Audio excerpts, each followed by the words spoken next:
What a blast by Pasternak! Waiting, Holiday 3, good night! Oh! WBCMM and HD Boston, 85, the Sports Hub, Beasley Media Group Station. Sports Hub headlines presented by Celsius Energy Drinks. Celtics ripped off a 26-5 run in the first half last night in Miami and never looked back, beating the Heat 103-85. Jason Tatum took the game over in the third quarter and finished with 33 points and 8 rebounds for Joe Mazzulla. He's not just being defined by scoring, he's defending at a high level, which is really important for us. And he has to rebound, he has to play defense for us to be great, and he's doing that. And so when he's playing connected basketball on the offensive end, he's not forcing, he's fighting the right shot, distributing, his potential assists are up. Celtics have now won 6 out of 7. They're 38-16 overall. They'll be back home to play San Antonio tomorrow night. Luka Doncic made his Lakers debut last night. He scored 14 points in 24 minutes, and the Lakers blew out Utah 132-113. Kyrie Irving has been added as an all-starter, replacing injured Anthony Davis. Atlanta's Trae Young has replaced Giannis Antetokounmpo. A 3-person arbitration panel yesterday ruled 2-1 in favor of Alex Rodriguez and Mark Lowry, and their bid to purchase the Minnesota Timberwolves can now go ahead. The Patriots have reportedly signed defensive lineman Jeremiah Farms to a 2-year contract extension.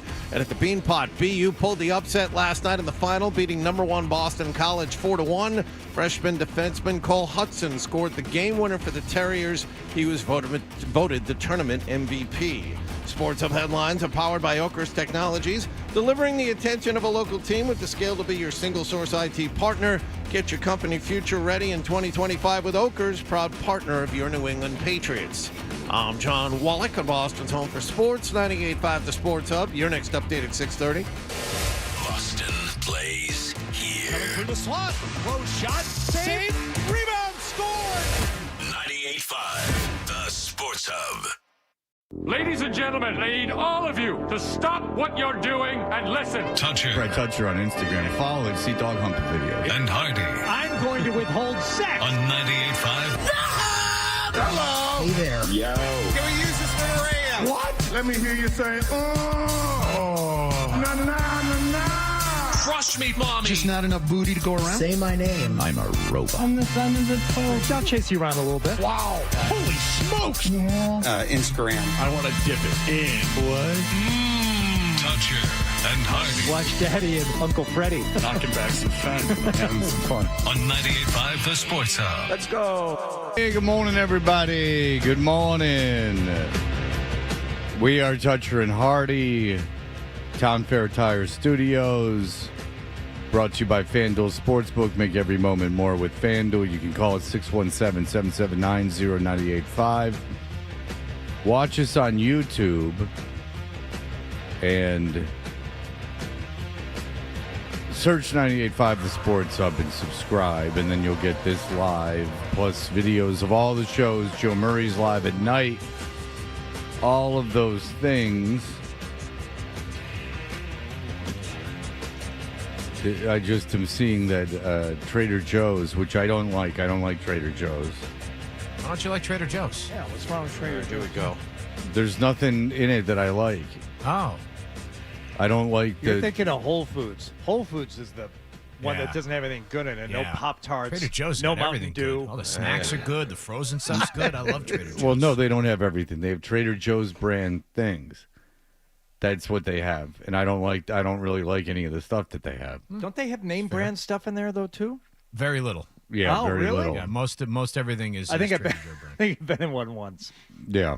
Well, it's because there's such a strong opinion on the matter. Yeah. But- Whole Foods is the one that bothers me Same. because, I mean, there's obviously very good stuff in there, but I tried to pick up like a bottle of Advil in a Whole Foods. No. Good that's not luck. Oh, man. Well, you can't get soda, like real soda there either. Like you get, they're very limited. They just have good meat and seafood. Yes. But We got our turkey this year from Whole Foods. It was no, I did. Yeah, every it was, year. Fantastic. Did you go out and pick it up in the parking lot? No, I went inside the store. Oh, because around me they have a big truck in the parking lot, and you make your pre-order, and then they come and they bring it and they give it to you. That's like Gobble, Nino. gobble, gobble. This is the money man. Yeah, That's like and Nino giving away the turkeys there in New Jack City. Mm-hmm. Just throwing them off the truck. That's kind of what's going on. And Pookie comes up and he's like, give me one. He just starts eating it. He's right so there. hungry. Yeah. Yeah, Eddie Money was in there, and there's just a bunch of bones left. I ate them Sit raw. down and have a big old meal. I ate them raw. You don't have to cook them. That's the liberal media. But I just saw that they're limiting the amount of eggs you can buy. Oh, yeah. They're saying that now. Why are eggs not as prevalent as they were Wallach flu 2 months ago? Is it because of John? Why are eggs not as prevalent? I have no idea, Fred. I don't know. Well, that's very sexist of you. I know. Usually matters of the avian kind are up my alley, but not today. Like a bird, my bird. I mean, you would think that you would be thrilled because you don't have to wear bird rubbers anymore. Remember? Yeah, that's Production right. is TT down. boy. My daughter asked last night, she's like, can we hard boil eggs? And, my first thought is like, yeah, whatever you want to do, go ahead. And Marcy immediately said, no. Do you know how much eggs are right now? I'm like, what difference does it make? Wallach, I'm sorry. That was just a visceral reaction. Okay, you know. What the hell is wrong? Okay, but when your wife has like an immediate loud reaction to a request from one of the children, don't you dare start even questioning or siding with the child. But my daughter had the same thing. She's like, so? She's like, they're like $10 a dozen right now. You got to make them one way or another, right? Shush, John. Oh, God. So you fry them, you hard boil them, one for one. She wanted to hard boil eggs last night and be able to take like a hard boiled egg in her lunch today. And boy, that got shut down immediately. Yeah, I mean, you're not made of money. I don't understand that at all. I don't know. I'm sorry. I don't know, man. Maybe I'm missing something. Marcy, I'm sorry. I don't get it. Because I made the mistake of on Saturday going to the grocery store because I didn't think of anything. I didn't think that there was a storm coming. I didn't think that the Super Bowl was the next day. Did you like notice that like the store was full of people? Oh my Jesus! So I got there and I was with my daughter and I got there and it was already like I'd committed to it, and people were just like sitting in their cars in the parking lot, and there's this one guy just sitting in the parking lot, and the security dude from the center kept getting out of his car and like making her move, but she would only move like 3 inches. So my daughter finally said, there's a space up there, someone's pulling out. So I just passed the lady and got into a spot. Like, nice. I mean, because she was waiting for someone to back up. And then, sometimes when people know they have the power of someone sitting there waiting. I don't know why this woman was so hell-bent on this particular spot, but, this person that was in the spot looked like they were in no hurry to back up. And this woman was not giving up this chance at this spot. Now, granted, there's a parking garage and an outdoor parking area. Right. Like, you're going to get a parking spot at some point. But then, so I just passed her and got the parking spot. But I was in the grocery store for an hour and 15 minutes. Oh, God. I sat at the, there was probably, like 200 people in the grocery store. And we just got into a random line, and the woman, there's 3 people in front of us, but there was one woman that looked to be almost done. People had, I'm not kidding, maybe 75, 100 items in their carts. And because of the Super Bowl. Okay. And so, but the woman that was in front of the line was an old lady with a mask on. So let's just say there were coupons. It was a cash transaction. The coupon's tied up with a rubber band in the purse. It takes forever to unload. Sure. Yeah. She's pulling them out one by one. Yeah. Because I was like, why is this taking so long? So I started a stopwatch. I got there halfway through her checking out. 20 minutes. Oh man. 20 minutes for her to do it. God. Can't. She handed $100 bills to the girl, and the girl then had to call a manager. And then the guy in front of us, so this is Wegmans. Wegmans has its own huge liquor store. Yeah. But this guy bought, like whatever garbage champagne or sparkling wine they had, like in the actual grocery store. Yeah. And then they had to call someone over to get his ID. And she's like, there's a liquor store. And he's like, yes. And she's like, yeah, you better deals at the liquor store. And he's like, And he's like, wow, it's really busy. And it's like, yeah, it's really busy. Let's go. Yeah, like, why didn't you just, like, see this and then not have her take your ID? Go to the liquor store. It's there. It's connected to it. Like, go to the liquor store. Don't go. Why did you buy this crap here? Plenty of room over there. Yeah, plus there's certainly better stuff, and there's probably cheaper stuff. Like, why wouldn't you just go to the liquor store? But, and so, because he was like, and he was Captain Conversation. So that one lady took 20 minutes. I was in line for 45 minutes. Good God. So I was probably at the grocery store closer to an hour and a half. But I had already committed once I got in. I don't care. But I would have left. I couldn't handle it. But my point is, they were out of a lot of stuff, but there were plenty of eggs. Plenty of eggs. Yeah, you know what? I went on Saturday also. I didn't go. Well, you know what? I was at a Wegmans on Super Bowl Sunday, like not long before people showed up and picked up stuff. But the day before on that Saturday, I was at another one in Canton, met a very nice listener named Darren on the way in. He made quite an impression on me, this gentleman. How so? He was, Wearing a tool belt or something? No. You know how you'll see the expression of recognition on someone's face, and they walk up to you. Yeah. But this guy wasn't like weird about it. He just kind of smiled, and he used my full name. He said, Rob Hardy Poole. I was wondering if I was going to ever run into you here in Canton. My name's Darren, And he said something along the lines of like, thank you for what you do every morning, which I like because it made me feel like, a cop or a firefighter, like thank you for your service type of thing. Yes. And we had a nice chat. But then I went into, and I thought it was going to be absolutely mobbed in there. The trick is, which is always my trick in the supermarket, no matter what you're asked to pick up, no matter what you're asked to get, no more than what you can either carry in your hands or in a handheld basket, and then use the self-checkout.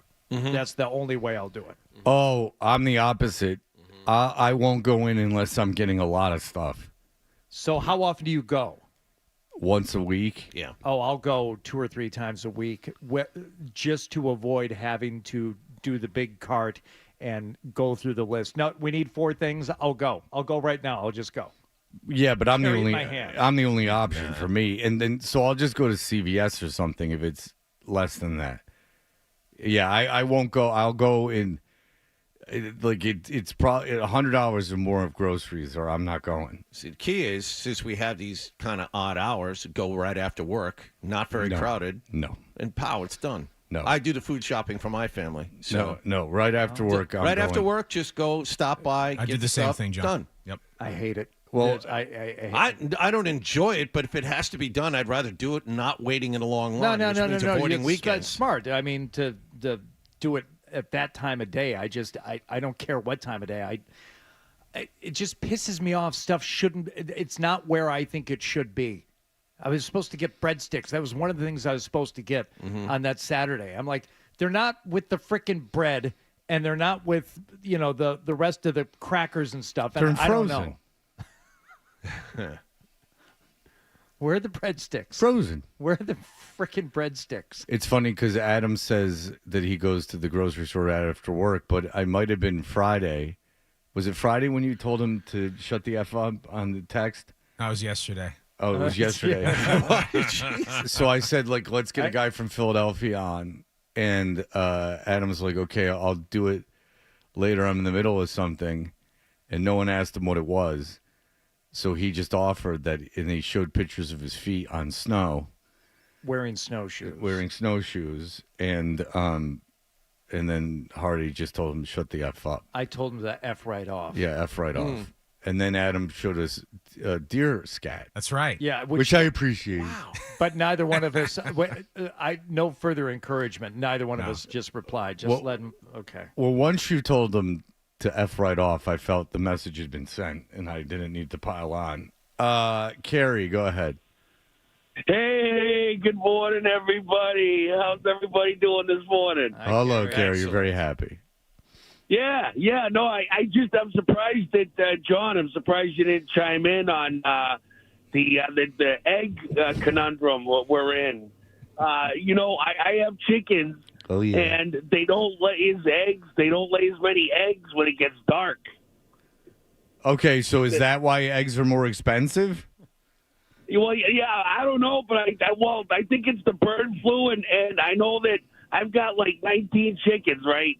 And in the summer, I get like 12.5 eggs a day, and right now I'm getting like 2 eggs a day at the most, maybe like 1 egg a day. Have you ever had to put a light in the coop? Have you ever had your chickens peck each other to death?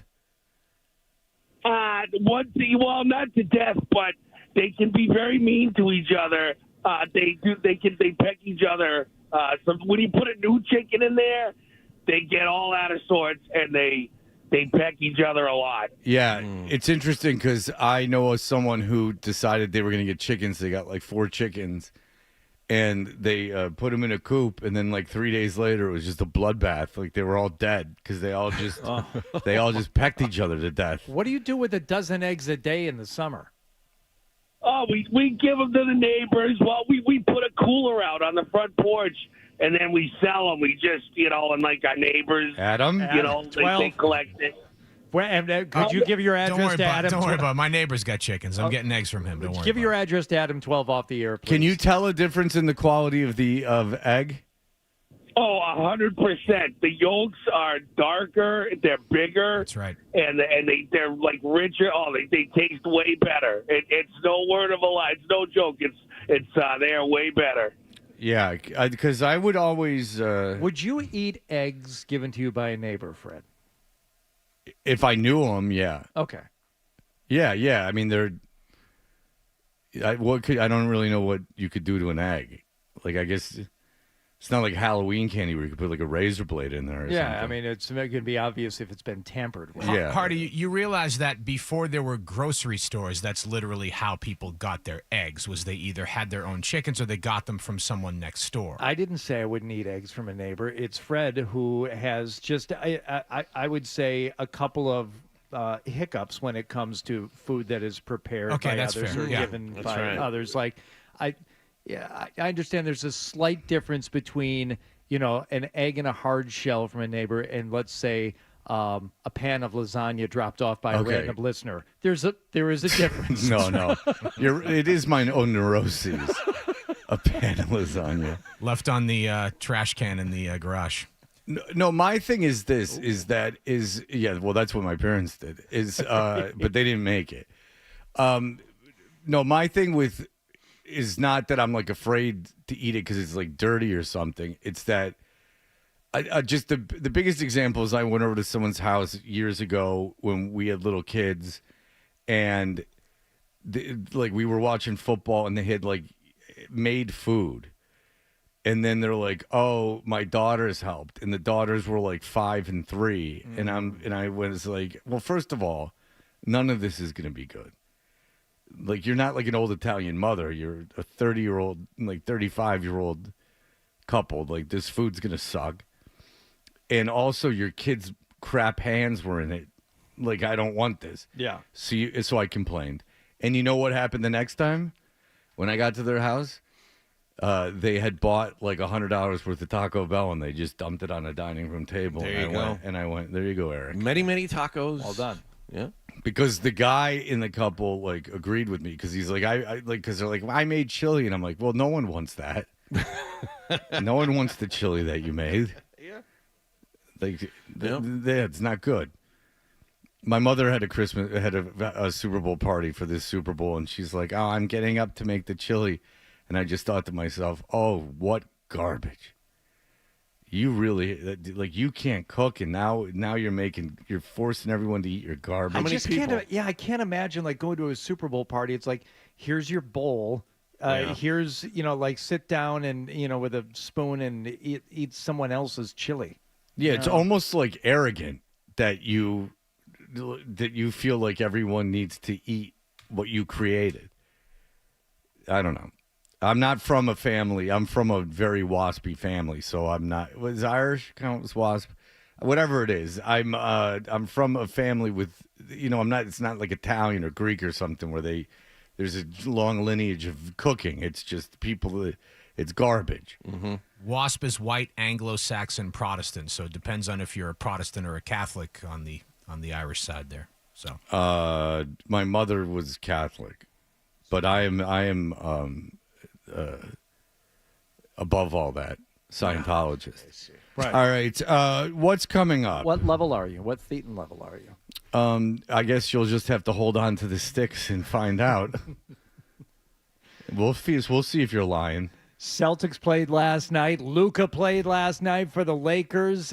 Jimmy Butler's playing with his new team, and we'll find out about all of it. All right. We will be back in just a moment. You're listening.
Hey, we're Toucher and Hardy. What happened last night is brought to you by Leonard Hair Transplant Associates, where your hair doesn't have to be a game of what happened.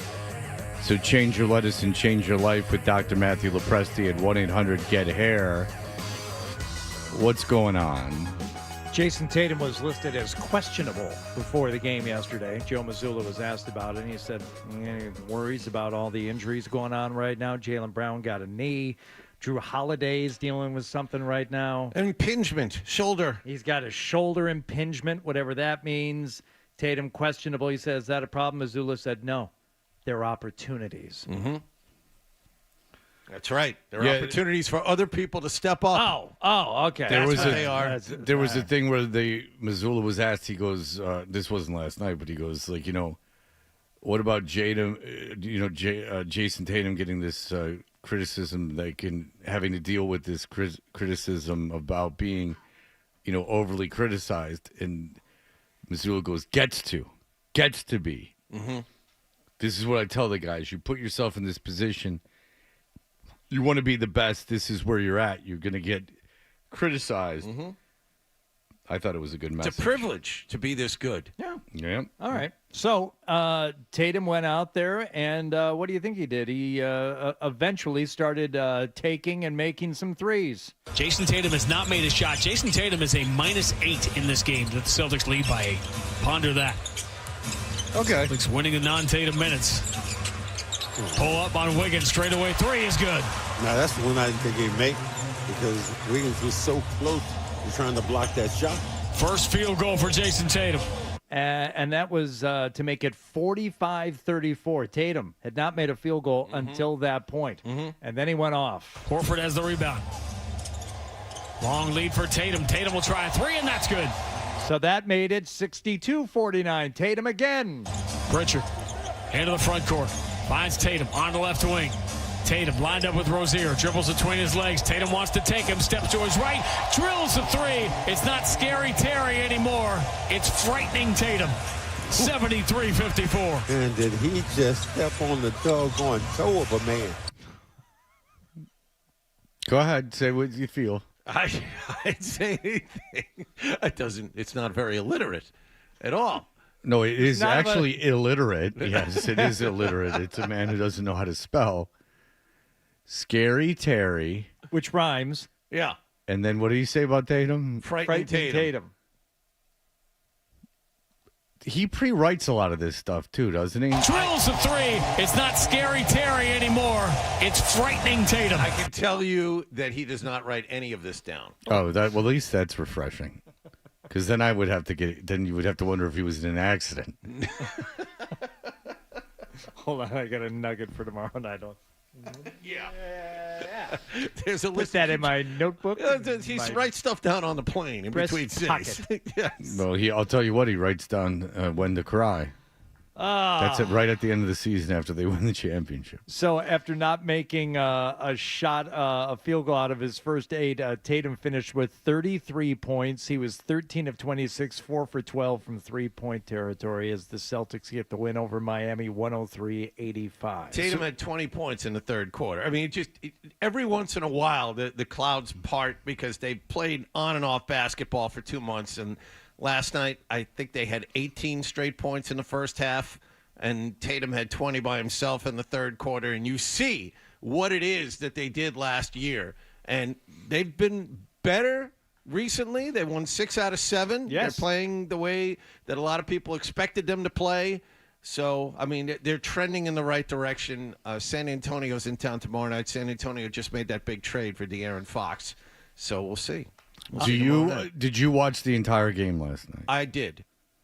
Because you have to be on top of things. Well, no, last night I was just curious. The Celtics have been so Jekyll and Hyde. I wanted to see if they could put it together. No, I could see that, but I watched, a good portion of the game. But Yeah. I mean, there becomes a point where it's unwatchable at some point. I didn't look. It was once they put the game away and it was late. It was kind of on in the background while I was doing stuff. Put the game away pretty. I think you were pretty good. Packed it in third quarter. Late third quarter. I just kind of zoned out. Yeah. But I was kind of in rapt attention until then. Tatum was so good for such a long period of time, shooting threes, going to the basket, taking anyone off the dribble, including Scary Terry. that it was fun to watch. Well, it used to be Scary Terry. Now it's not. Frightening Tatum. Yeah. Missoula impressed with Tatum's play not only when he has the ball, but on the other end of the court as well. It's just he's not just being defined by scoring. He's defending at a high level, which is really important for us. And he has to rebound. He has to play defense for us to be great. And he's doing that. And so when he's playing connected basketball on the offensive end, he's not forcing. He's fighting the right shot, distributing. His potential assists are up, and he's just making plays. So we just need him to continue to play on both ends of the floor. It's funny because Miami, I know Tyler Herro was sick last night, and, they don't have Jimmy Butler. I don't understand how that team has won 25 games. Yeah. Well, there's seems to be, and listen, I am no expert by any stretch, not even a novice, but they seem to have very little talent outside of Adebayo. They're high on Ware. I believe he was their first-round draft pick this year. They like him a lot, and I think he's kind of part of the centerpiece of what they're going to do moving forward. Heroes is he good now? Yeah, well, Herro didn't play, right? But has he done anything this year? I know they're high on him. No. I think he was just outside the lottery. He's not putting up big numbers at all this year. Okay. But they really like him a lot. I don't remember him at Indiana.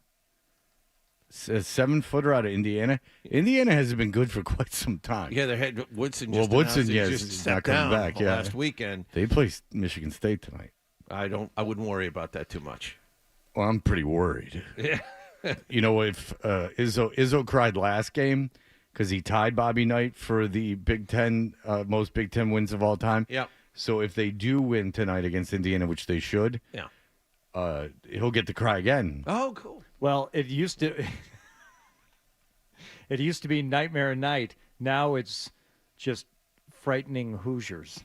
You understand? It rolls off the tongue.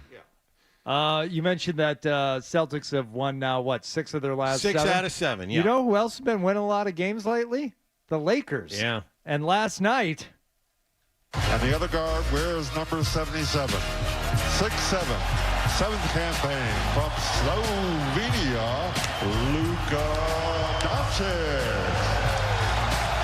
Luka Doncic in for the Lakers last night. What would he do early on? He was open. Instead, he's going to go to the rim. Drive. Kick. Rui. Not this time. Doncic! With the putback layup there in the first quarter, then he showed off his shooting skills. Luka back to the basket. Bumping. Using his body. Fall away jump shot. You're going to see a lot of that. A lot of that. Just not last. Just not last night. Let's not go crazy here. He's 5 of 14 from the field. 1 of 7 from 3. 14 points. Yeah. He knocked all those free throws down. Woo. Yeah. And as I said, the Lakers, I think, have won 6 of their last 7. I think they've won 6 straight. Yeah. Yeah. It's all for naught. I mean, they're not going to get themselves in position to do much in the West regular season wise. But they can have fun. They just wear out LeBron. Yeah. Wear out LeBron all season. Play him every day. Wear him out. Get him to the playoffs where he's nice and tired. I wouldn't be concerned about Los Angeles. It's a bad time to have to force to win because the West is loaded, as it always is. But I mean, the Lakers, I think they're 4th now in the West. And know that they didn't get the trade they wanted with Charlotte. They didn't get the big man from Charlotte because of the physical problems that the kid had. So now they have garbage. Yeah. At the center position, which I think might hurt them in the playoffs. I don't know if I'm crazy. No. I think you're pretty much dead on with that. Yeah. I think when you have to run into Luka Doncic and Chet Holmgren, and I think not having a good big man could significantly hamper your chances to move forward in the postseason. And this is just pontificating. There's no knowledge around it or any kind of even real insight. But I wonder if J.J. Redick, based on the talk about his team and how it sucked on TNT and all this stuff and all this hatred that he's been getting, is like really pushing things in the regular season. Him and LeBron, like they're operating at this level. They're really going for it. I mean, they play Utah, who sucks, last night, but like I wonder if they're really all in on this regular season, and then because they're not going to do anything in the playoffs. I mean, the West is way, way, way too good. It's so, and then Memphis has Jaren Jackson and Zach Edey. I mean, there are very large people. And Oklahoma City will conceivably have Holmgren back. Like, I mean, there's He just did. He just came back. Okay, good. Came back. Yeah. So but I guess still I didn't know that, but still conceivably, I guess they would have him because he's a slight man. Yeah, that's true. It is still, we're a long ways off from the end of March, early April. Yeah, if I'm Oklahoma City, maybe I play him like every third night. Yeah, but yeah, those are three teams ahead of you with much better big men. Also out west, Jimmy Butler was playing in his second game as a Golden State Warrior last night. Kuzma flips the ball to Trent Jr. His pass intercepted by Butler. Pass over the post. He'll take a dribble. It's another three. Yes! The postman always rings twice. Boy, there's a real talent. A big log of talent right there doing NBA games. Do you know locally. who it is he's referring to? No, absolutely not. The reason I know this is I saw the kid play last year. Quentin Post, the BC kid, plays for Golden State. Okay. So Post hitting the three prompted that call. Well, I realized the guy's name was Post. Yes. I just didn't know who he is. He's a bench player. Had 12 points. I thought it was a Karl Malone reference and it was about a mailman. I didn't know what was going on. No. All right. Well, Jimmy Butler started that play with his steal, and Steph Curry was actually the one who showed up the most for Golden State last night. 38 points. Butler added 20. Buddy Hield had 16, and Quentin Post 13 points. 125-111 over the Milwaukee Bucks last night. Oh, I saw Quentin Post play at BC. Yeah, was a starting center. He's a tall white kid. Yep, yeah, I that's saw right. him. I saw him play at BC. He was toiling away in the G League, and within the last couple of weeks, they signed him to a regular contract. Yeah, when I knew that if you want your kid to play competitive basketball, it's an uphill climb. I saw BC play Columbia. It was either last year or the year before that. And Columbia had 2 7-footers on the court at the same time, and they sucked. Like, in the team sucked. 2 7-footers, and the 7-footers didn't suck. Like, the 7-footers were 7-footers, and they had post moves and everything. Mm-hmm. But they're at Columbia. Mm-hmm.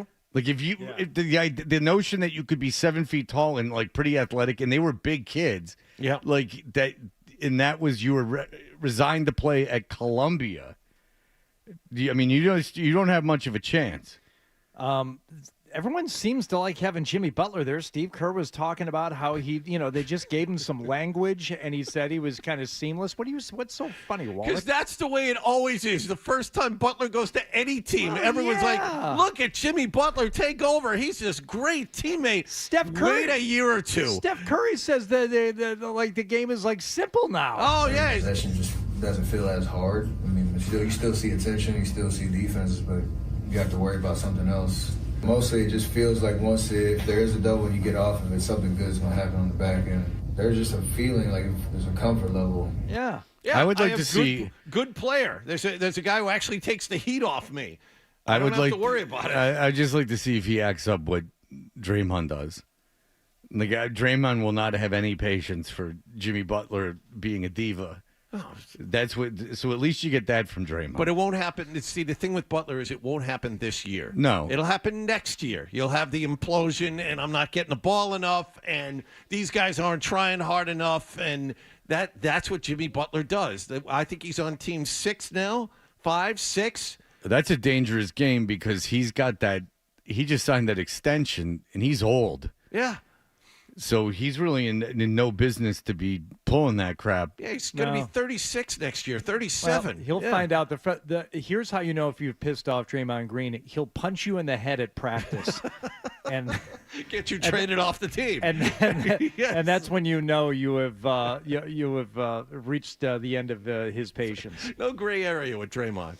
You pretty much know what he's thinking at all times. Yeah, I mean, he'll get physically violent. That's true. All right, we'll be back. Here are the headlines. Sports Hub headlines presented by Celsius Energy Drinks.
Sports Hub.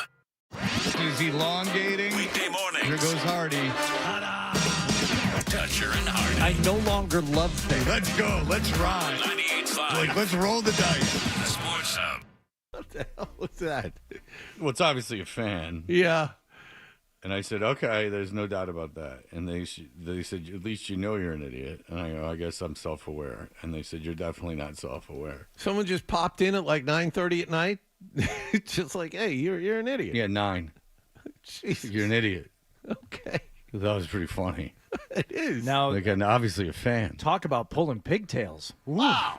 No, I don't. I think it was more like you're an idiot. Oh. The weird thing about like dating apps is, especially since when you've been on the radio for 20 years, is I've no doubt that I've had a. You don't know who they know that you know, or Sure. or something like that. Like you could, they see that, oh, you're the guy from the radio, and then, oh, I remember that this happened, and then you're like, okay, well, you win. Congratulations. Yeah. I'm an idiot. It can go either way. And also sometimes people can Google you because all the information's out there, which is generally a good thing because women are petrified that, like, to meet strangers nowadays, like they don't want to meet strangers. They don't want to get like put in an uncomfortable situation. So they at least know who you are, which can be an advantage. Not like they know who you are, like they've listened to the show or they have followed your career, but there is, a very concrete online presence that is definitely you. The thing is, though, that it certainly, given my past, it can swing either way. But I'd much rather just get that out of the way, right away than I would, having invested time into something. But I did think that was fun. I actually thought it was funny. It's like, you're an idiot. Yeah. And I'm like, Just all right. unsolicited, just drop. Thought I'd drop by and tell you suck. Yeah, no, Okay, it was, you brought this up. Now I want to know, was this like the first message from this person in your inbox, or had you been having a conversation? No. It was the first message. I just find that remarkable. Do you think this is a real person? Just go scroll through. You can scroll through like this. Right. Just scroll through and tell me, because it's a very attractive person, but I'm not positive that's really a person. That's the other thing, right? You have to guard against that, correct? Yeah, you got to be on your these toes. dating apps. You really got. Well, yeah, I'm not on that Tinder because, like, that seems very unreliable. But then I know guys that get laid off of it all the time. So yeah, but again, that's half and half. I would think. Like, right? I'm 75% sure that's not the real person. Okay, so let me tell you what's going on with these photos, because I've seen someone who's done this. I believe those photos are AI. Yep. Okay. So, all right. So what? Okay. Now that is very, very close to what the person looks like, but this is a service. Now you send, this AI website 5 pictures of yourself, and then they recreate you in various settings, like on the street in Manhattan with your hair blowing and all this other stuff. Those have that uncanny valley look to them. It's not quite real. This picture and this picture, yes, are like identical. Yes, like in their. Oh yeah, like it's. Yeah. That third one looks like a real photo. I was just going to say the third one doesn't have the natural lighting. The third one. Those first two are like generated. Yeah, it's almost like, I wonder if you're a dude. But I think I think it's a real person. I just think they're using AI photo, profile photos. Wait, so do you think it's a real, like, you just hit on something there, Fred. So if it's a fake account, it's not a female, it's a male that created a female fake account to troll you specifically? Oh, no. It wouldn't be to troll me specifically. Maybe it's like someone who, like, masturbates to the conversations that they have. Right on. Or they've been embittered towards relationships, and now they just seek, ways to put someone down. But then I thought about it, and I was like, that's probably not a dude, because they would have brought me in to get me saying stuff, and then drop the hammer. Okay. Yeah. Like, because just you're an idiot wouldn't have been right. Like that's not like funny, because I'm not gonna go like, oh no, I'm not. See, I didn't know that people used it for that, because I'm pretty sure my wife wouldn't be cool with me being on a dating app, but if I explained to her it was only to argue with people and then to self-pleasure to those arguments, then I think she might be okay with it. Yeah, it's better than cheating. Yeah. Evan, go ahead. Yeah, Freddie, you got to be careful. I think they're very pro siding with the women because I had an incident. The girl was being, we'll say a B, not a C, and I fired back, not even bad, and then all of a sudden I got the message like you've been blocked from Hinge for life or whatever for a long time, and I was like, what? No, I wouldn't. Based on something someone said to me on there, I wouldn't like insult them. Like, I thought it was funny. I was just like, okay. Oh, yeah. Just be careful. Because there's quality women on there, too. Well, yeah. I mean, that's the only... I mean, I can't go out. It's the only way I can meet anyone. I mean, I very rarely can go out. So this is the way that I meet people. This is... I can't afford to get banned. If I get banned, then it all dries up. Yeah, then it all goes away. Yeah, then I got to go to Match. Or you might have to find yourself out and about on the town taking in a local sporting event where, as we finish up what happened last night, Fred, we would be derelict of duty if we did not mention this.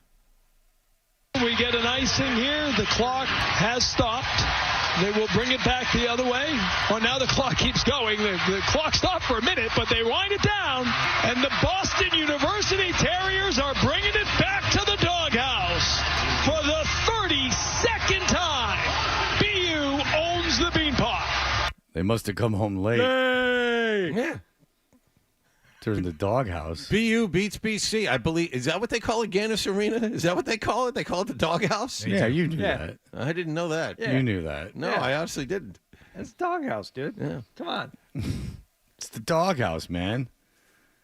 They play tag team the whole time. It's one of the handful of times. When I say handful, I would say one of 2 times a year people in this town pretend to care about college athletics. Yeah. Beanpot. Yes. Well, there's Unfortunately, that's true. There's a Bruins prospect on the Harvard team that apparently had a good night last night. Okay. That I read. He had 2 goals or something last night for Harvard. The kid they drafted a while ago. All right. Everything in hockey's confusing. The whole minor system, the whole drafting, and kids staying in college once you retain their rights. It's weird. The guy who had the game-winning goal and was voted the MVP of the tournament's like a second-round pick of the Washington Capitals, but he's playing college hockey. He's a defenseman, a freshman for BU, and the goaltender who had 43 saves for BU last night's a New Jersey Devils draft prospect, and yet here he is playing college hockey at BU. Well, there's odd. Again, it's the last time I'll ever mention it, but then that book I'm reading about that enforcer guy, his rights, there's no way he probably can do this anymore. I think he's like 52 now, but when his rights were bought when he was 16 by an organization in Portland, Oregon, and there was nothing he could do. They were the people that controlled him. And they made the decision if he was going to play like high juniors or not. Like that was kind of like, but it was for money.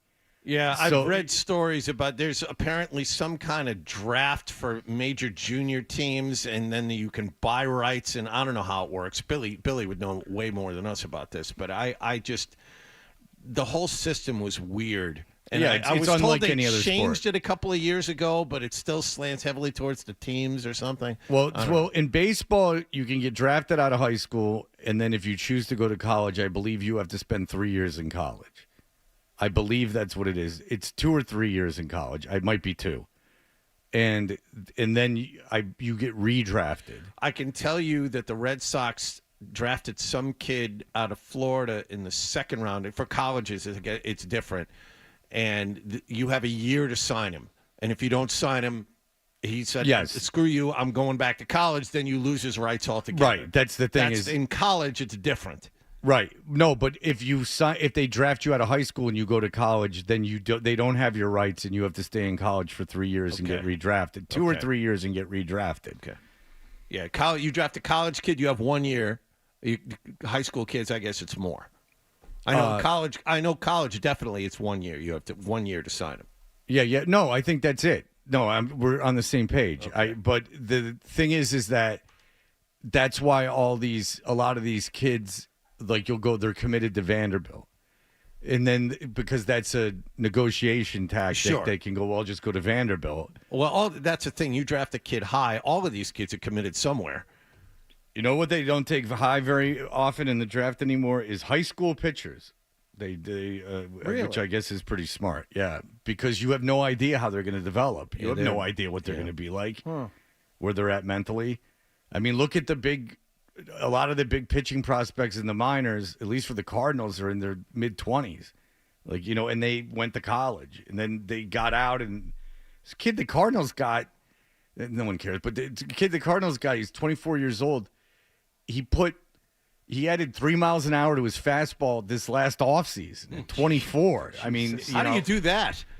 Because you grow into your body. I was thinking something Vitamins. else. I'm thinking something else. Oh, you're thinking he's taking steroids. Yes. I don't know how much steroids would really help you in that circumstance. gonna Seems hurt. like a good way to. I'm just going to say, I don't think it's a hindrance.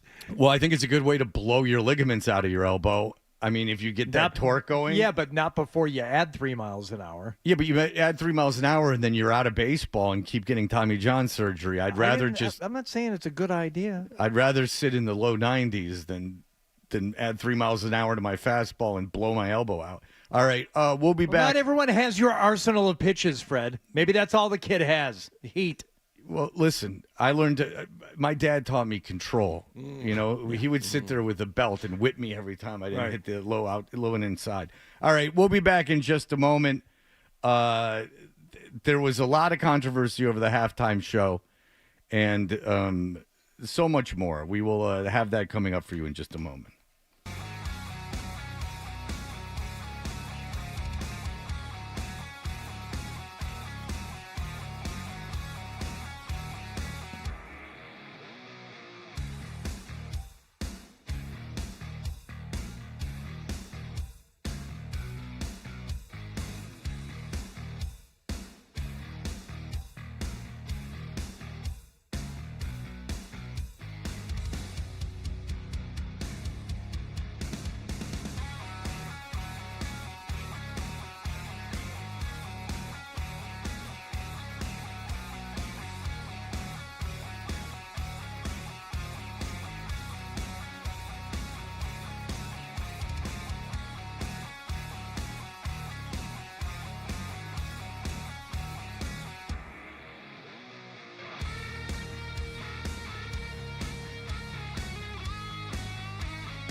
every Patriots game. Into the end zone, trying to keep the play alive. Falling down, he goes to the end zone. It's caught. He's got it. Touchdown. WBZFM and HD Boston. 98.5, the Sports Hub. A Beasley Media Group station. Sports Hub headlines presented by Celsius Energy Drinks. Celtics now have 6 wins in their last 7 games after a 103-85 win in Miami last night. The Greens shook off a slow start by scoring 18 straight points in the first half, and the game was over after that. Jason Tatum scored 20 of his game-high 33 points in the third quarter of this win. I mean, it's always about making the right read. I think the way that we ended that first half, a lot of that was on me. I just didn't have much of an input on the game as I normally do in that first half, so it was just kind of time for me to wake up in the second half. Celtics have tonight off. They will play San Antonio at TD Garden tomorrow night. Luka Doncic played his first game in a Laker uniform last night. He scored 14 points in 24 minutes. LA beat Utah 132-113.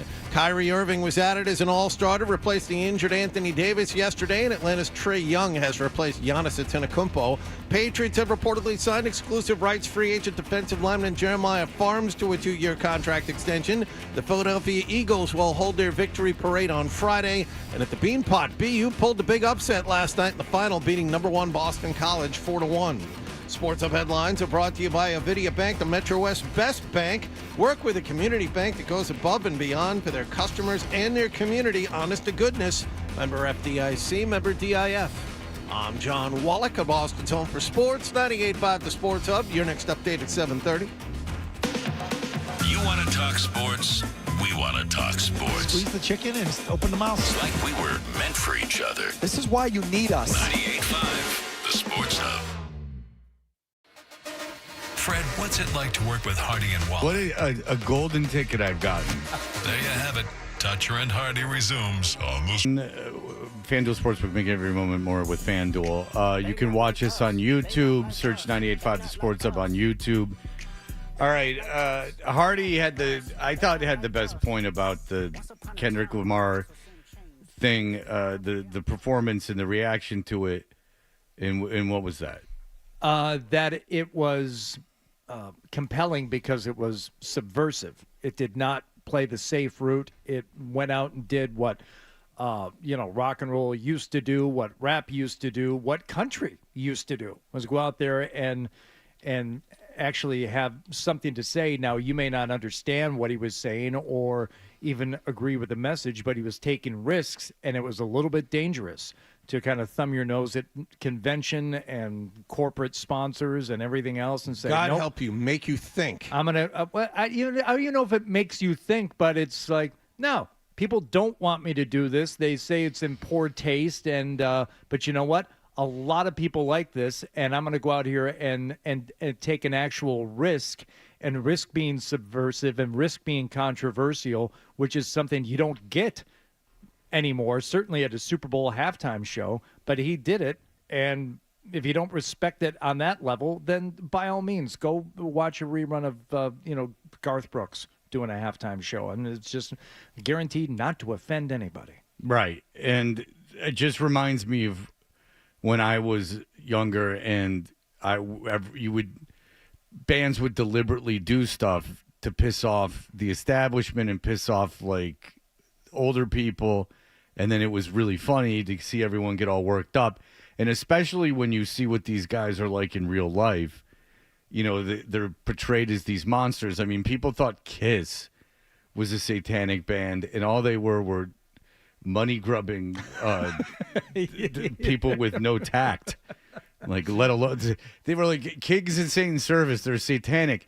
Okay, Christine 16. If anything, they're pedophilic. They're not at all satanic. Yeah. By the way, the first song Kendrick Lamar played was unreleased. It's an unreleased song. Like, it was. I'm not out here to sell records. I'm not here to earn any fans. I'm out here to super serve my audience and to do what got me here in the first place. It was the ultimate dance with who brung you. Smart. And what brought him was this type of attitude and this type of presence. And again, so not like I'm listening to Kendrick Lamar or I understood everything that was happening in the moment, but I recognized it as something that was for lack of a better word, cool. And Like, then- oh, this is this is kind of cool. The Samuel L. Jackson dressed up as Uncle Sam, obviously not Yeah. as a patriotic, No. like flag waving Uncle Sam. Oh no, there's a message here. I don't even totally get it, but this is interesting. Well, the dancers were in red, white, and blue, and Serena Williams, you know how she was doing that Crip Walk dance in that.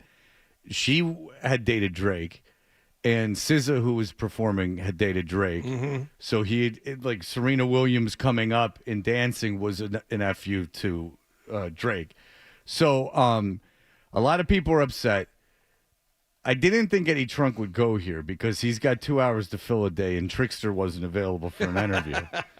So It's a listen, perfect storm of opportunity for Eddie. yeah, sometimes when Eddie doesn't do like Draw the Line or Toys in the Attic, what's your favorite Aerosmith record for 2 hours? Eddie, now if you don't know He Eddie, can't do that show in 2 hours, though. That'll bleed into the second day. which it has. It has. You make jokes, but it has. So basically, there's a channel on the satellite radio that used to be the Opie and Anthony channel that they've completely given up on. I mean, they really have given up on it. It's the Sam Roberts show in the morning. Sam's a nice guy, but he's no radio host. And then it's the Bonfire 70 Times with our friend Robert Kelly. And then Bennington, who I love, but he just does 2 hours with his daughter. And then Eddie Trunk, who is hosting Styx, and they're going to be in this town in Florida, but Eddie's been having a lot of problems because people are booking their travel to this town in Florida, and there's a town with the same name, but it's that town beach, and they're not close. So Miramar Beach? Yeah. So people are going like, I'll just stay in Miramar, but that's a fool's errand because Miramar ain't close to Miramar Beach. Oh, boy. Interesting. And so Eddie's gotten a lot of people complaining about that, and because a lot of people want to go see Styx. I mean, that's why they're playing in Miramar, Florida. All right, that's unnecessary. Okay, so here we go. Eddie Trunk, his thoughts on the Super Bowl halftime show. This is probably, for a lot of reasons, the first time I've ever felt like the Super Bowl was a non-event. What do you want me to tell you about the halftime show? What did you expect? But I'll say this. I am the outpouring of negativity without me even chiming in. Yeah, Eddie usually is creating the dialogue in society. Yeah. And Eddie decided to sit this one out and just see what would happen. And Eddie's like, you don't even need me to stir the masses. Like, I don't need to get on the rooftops and shout this. You've done it on your own. Usually Eddie takes your hand with a button-down shirt and T-shirt on. But for once, you've done my work for me. Yeah, exactly. Like, I can go down to Miramar Beach, Florida, and introduce Styx on my own. It's not just Styx. I'm looking at the bill now. Cheap Trick, Loverboy, 38 Special, Collective Soul, John Waite, and Edwin McCain. John Waite? Collective Soul, wow. How the mighty have fallen. Who's the Edwin McCain? Is that Never I'll Met a Girl be Like... that guy, right? No, that's Edwin Collins. Oh. Edwin McCain was more of a, I don't know. I don't want to find one of his songs. Let Eddie talk. Oh, sorry. What did you expect? Okay. All you need to know about Eddie is that show is Eddie will be there. On that halftime show makes me believe that I am far from the only one who was, like, lost during it. Now, admittedly, I am not a rap hip-hop fan. Everybody knows that. Yeah, so because he says he's not really going to talk about it, but then he goes on for about an hour. Mm-hmm. Anyway, even though I'm not into that music, going way back to the early years, Okay, this is, I heard this. Pay special attention to this. Okay. This is a little bit of fun. Eddie proves... Not a fan, but going way back to the early years of hip-hop. Yeah. Okay. Let Eddie tell you, he ain't no square. Okay. Going way back to the early years, the early rappers, a Curtis Blow or something, you can... Yeah, Curtis Blow. I mean, everyone looks back and goes, basketball is my favorite sport. I love to watch him dribble up and down the court. Yeah. My favorite play is the alley-oop. Why can't we get back to that when you could understand what these blacks were saying? I thought he was going to go with Eric B. and Rakim or something like that. But No. Curtis Blow. Okay. No. All That's right. too good. He's not a hip hop They guy. knew their place, not on the radio or MTV. You know, if you ran across it, at least not so threatening. You, Curtis Blow, you seem okay. Look at Darius Rucker of rap.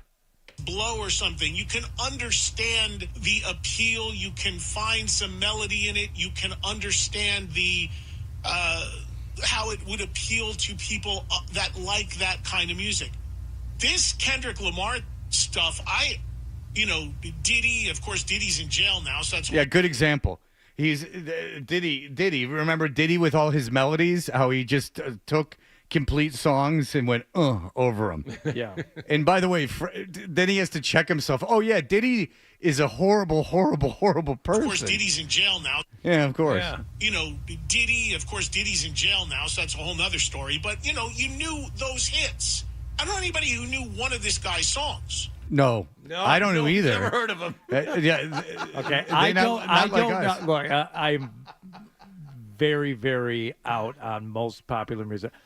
I recognize songs from that halftime. His job is exclusively about music. Yeah. How the hell could you have not heard that song? I don't know. Boy. If you're involved at all in music, I guess you're hosting stick shows.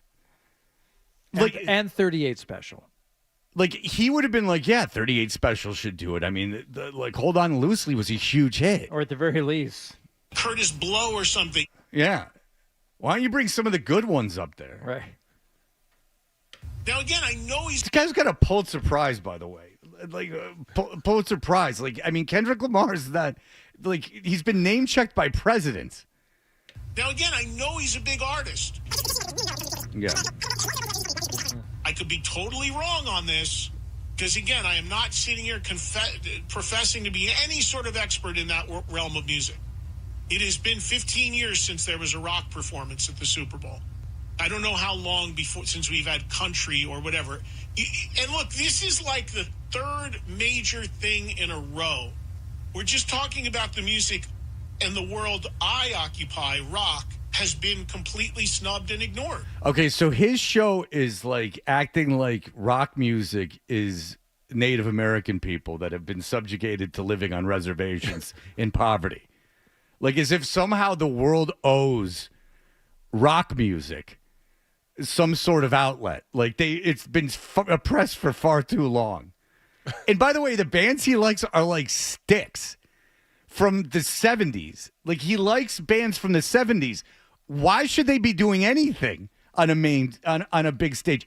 You're introducing Styx somewhere, but Kendrick Lamar is completely beyond your grasp of why he would do the Super Bowl? That's right, yeah. I could be totally wrong on this. No, you're not, Eddie. No, Eddie loves T-shirts with a unbuttoned button-up shirt on it. That's what he likes. He's one of them guys. I am not expecting the Super Bowl to have King Diamond as the halftime show. But what I would expect from the Super Bowl is to find artists that are as mass appeal as possible across genres of music. Why? And by the way, Kendrick Lamar had the biggest hit of the year. So what is your solution? You just don't like modern rap. And it's not for you, Eddie. You're in your 60s. There wasn't even an instrument on stage. A guy lip syncing to a track, dancing on a car. He was not lip syncing, by the way. He was not lip syncing at all. Not at all. No, he was not lip syncing. I mean, it's no Maroon 5. I'll say this for Eddie, though. He is still somehow suffering under the notion that the Super Bowl is going for that mass appeal artist. And you go back even into the early part of this century when it was U2 and Shania Twain and Janet Jackson, Paul McCartney, Rolling Stones. Yeah, that's what they used to do. And then starting about 15 years ago, they said, you know what?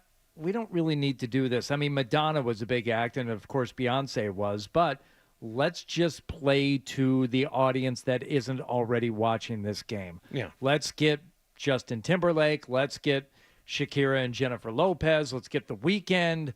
They did the... Well, no, here's what happened is they hired Jay-Z to produce the halftime show. Jay-Z's company produces the halftime show. But knowing full well that they were going to go after this segment of the audience that wasn't already locked into the game. Because what it's not even, everyone's watching the Super Bowl. There was 120 million, 130 million people watching the Super Bowl. The sponsor of Apple Music, the sponsor, wants to appeal to that audience. It's the sponsor. That's what they want. And if I'm going to spend, what do you think it costs Apple Music to do the whole halftime show? I mean, it's got to cost, tens of millions of dollars to do the whole halftime show, whatever Apple Music wants they want. And that's the way that free commerce works. And I'm sorry that you didn't enjoy it. And by the way, you have no right as a individual to enjoy it. You have a right to make fun of it. Now, that's okay. If you want to sit there and make fun of it, then that's fun. But to sit there and complain as if there was some travesty of justice because there was 13 minutes of entertainment you didn't care for during the Super Bowl is nonsense. Anyway. And to get upset about it is funny because there was a time, I would imagine, unless you were this ROTC, crew-cutted, golden boy, like Wally Cleaver your whole life, that you were on the other end of that you were the agitator, laughing at the people getting angry about what you were listening to, whether it be punk rock music or heavy metal music or rap music, whatever you were listening to, or even if you're old, like the hippies, oh no, they're ruining the world, and now look back and look at what they were doing. It was all awful nonsense. It was just nonsense, but it pissed people off. Beatniks, I mean. Andy Warhol, all these people pissed people off, and everyone sat and kind of laughed about it. And then I just don't know how you can forget that part of your life. And if anything, the Super Bowl should be applauded for doing something outside of the box, even though he's a huge artist. The guy's won a Pulitzer, and he has been name-checked by presidents in a non-negative way. So I don't get it. I don't understand. But listen. I could be totally wrong on this. And then people are like, I don't understand what he was saying. Okay, all right, well, then you didn't understand what he was saying. Then you didn't like it. That's fine. You didn't like it, but it's not some slap in the face to you. There wasn't even an instrument on stage. No, there wasn't. There wasn't. King Diamond would have had instruments. Well, he doesn't want King Diamond. That would be ridiculous. His upside-down bone cross would have freaked out all the squares. The world I occupy, rock. Yeah. He's hosting Styx in Florida. Who's playing with Collective Soul. What did you expect? In 38 Special. This is what Eddie Trunk wants. I mean, of course 38 Special couldn't be alone. But, you put 38 Special with Styx and Collective Soul, you got yourself a halftime show that everyone enjoys. Maybe throw in Curtis Blow or something. Oh, yeah, Curtis Blow, back when you could understand what they were saying. Yeah. They. Back when without so much the scary. I don't know. He had a jacket on. I'm not sure what he was trying to say with that thing. Curtis Blow, I liked the way he kept his hair. He didn't wear a ball cap backwards. No. Ken Griffey out there. All right, Fluto Shinzawa will join us as we go into this Four Nations. The Bruins are not good. Not good. A mess is probably a better way of putting it. And they need to figure out some things. And Fluto's usually on the money with this stuff and pretty matter of fact with it. We'll be back in just a moment.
on wood.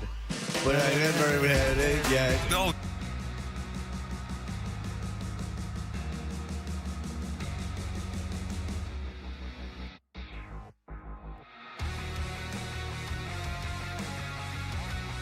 Body of work. The type.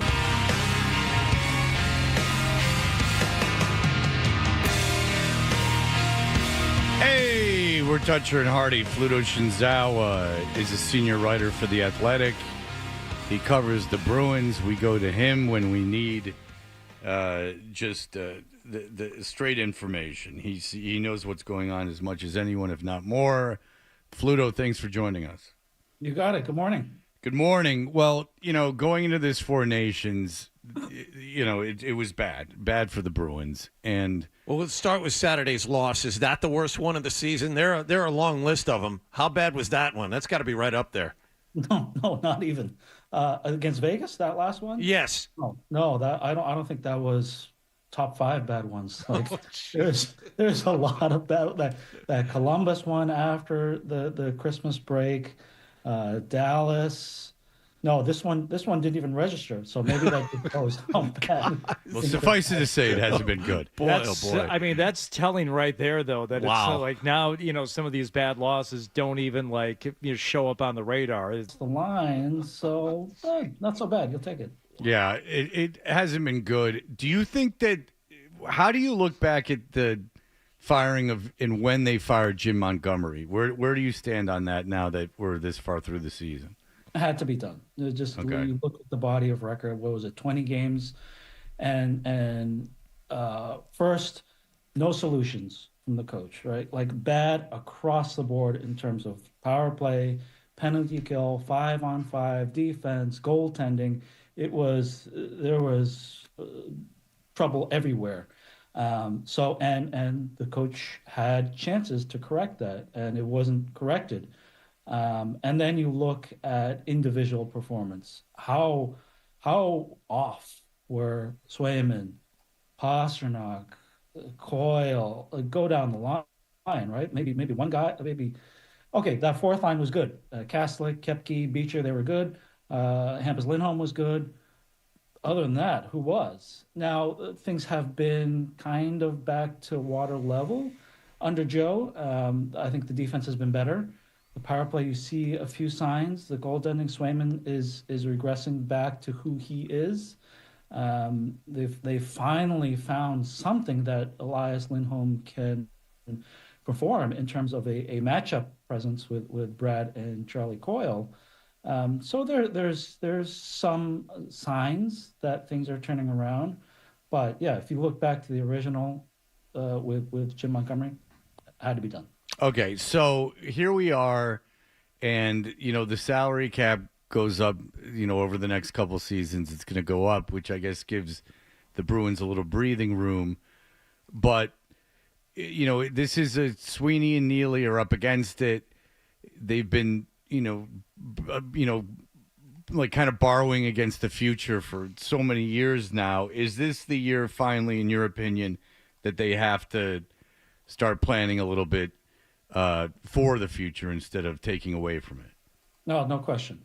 You can't be trading futures at this deadline. Not that they went all in this past year with Andrew Peak and Pat Maroon. You didn't give away the futures farm, but this is the original sin, if you will, in terms of what young players are ready to contribute right now. Because Matt Patra, okay. He's been okay. He's creative with the puck, but he hurts you away from the puck just because that's so hard of a position to play at 20 years old when you have such minimal NHL experience to defend the way that they want to defend. And that, if the Bruins, the way they're built right now, if they don't defend, they're not going anywhere. They're not getting into the playoffs. That's Joe Sacco. He's reverting to let's be tough in front of the net, to be good in the neutral zone, and he's just not ready for that. And then we see Mason Lohrei. Okay, there's some promise there, but remember the giveaway he had in front of the net against Winnipeg? Oh my God! Right, 24 years old defenseman, and you're gonna have to live with that on a good team. Maybe they're not even on the roster just because of how much development, how much work, and how much progress is left in their games. But then beyond that, there's nobody coming. Yeah, Fluto, that I'm glad you mentioned Lowry, because I heard some discussion, the in the days after that game and that play where, that was a horrific mistake and something that you can't abide. But when you look at the roster, he's one of your best players right now. And that is something that you're going to have to contend with, even as you think about rebuilding and regenerating and doing a bunch of stuff with the roster. He's one of the guys that you're going to have to keep and figure out a way to clean up those mistakes and then somehow add to it and make the team better. Oh, no question. Just because of his skill set, the offensive side. There's nobody else on the left side, not even on the right side, that can create and think creatively offensively like Mason does. That could be a long-term PP1 quarterback. So offensively, it's there, and it's going to even get better. Now, it's going to take time and reps and warts. There's going to be mistakes, and you just have to live with it. But yeah, that's the type of top 4 defenseman with an offensive bent that you build around, and that's going to be your secondary tier under Swayman, Pastrnak, McAvoy. But there's nobody else there. Maybe Potter. We don't know if Potter can make it as a full-time 1, 2, or 3 NHL center. I think he will, but that's going to take even more time. And then after that, what are you left with? That is where you traded so many picks, and rightfully so. The year they went all in for Orlov, Hathaway, Bertuzzi. You understand why? Because you had a historical team that you could really reinforce for a championship. And of course, you're going to do that, but you pay a cost. They're paying it now.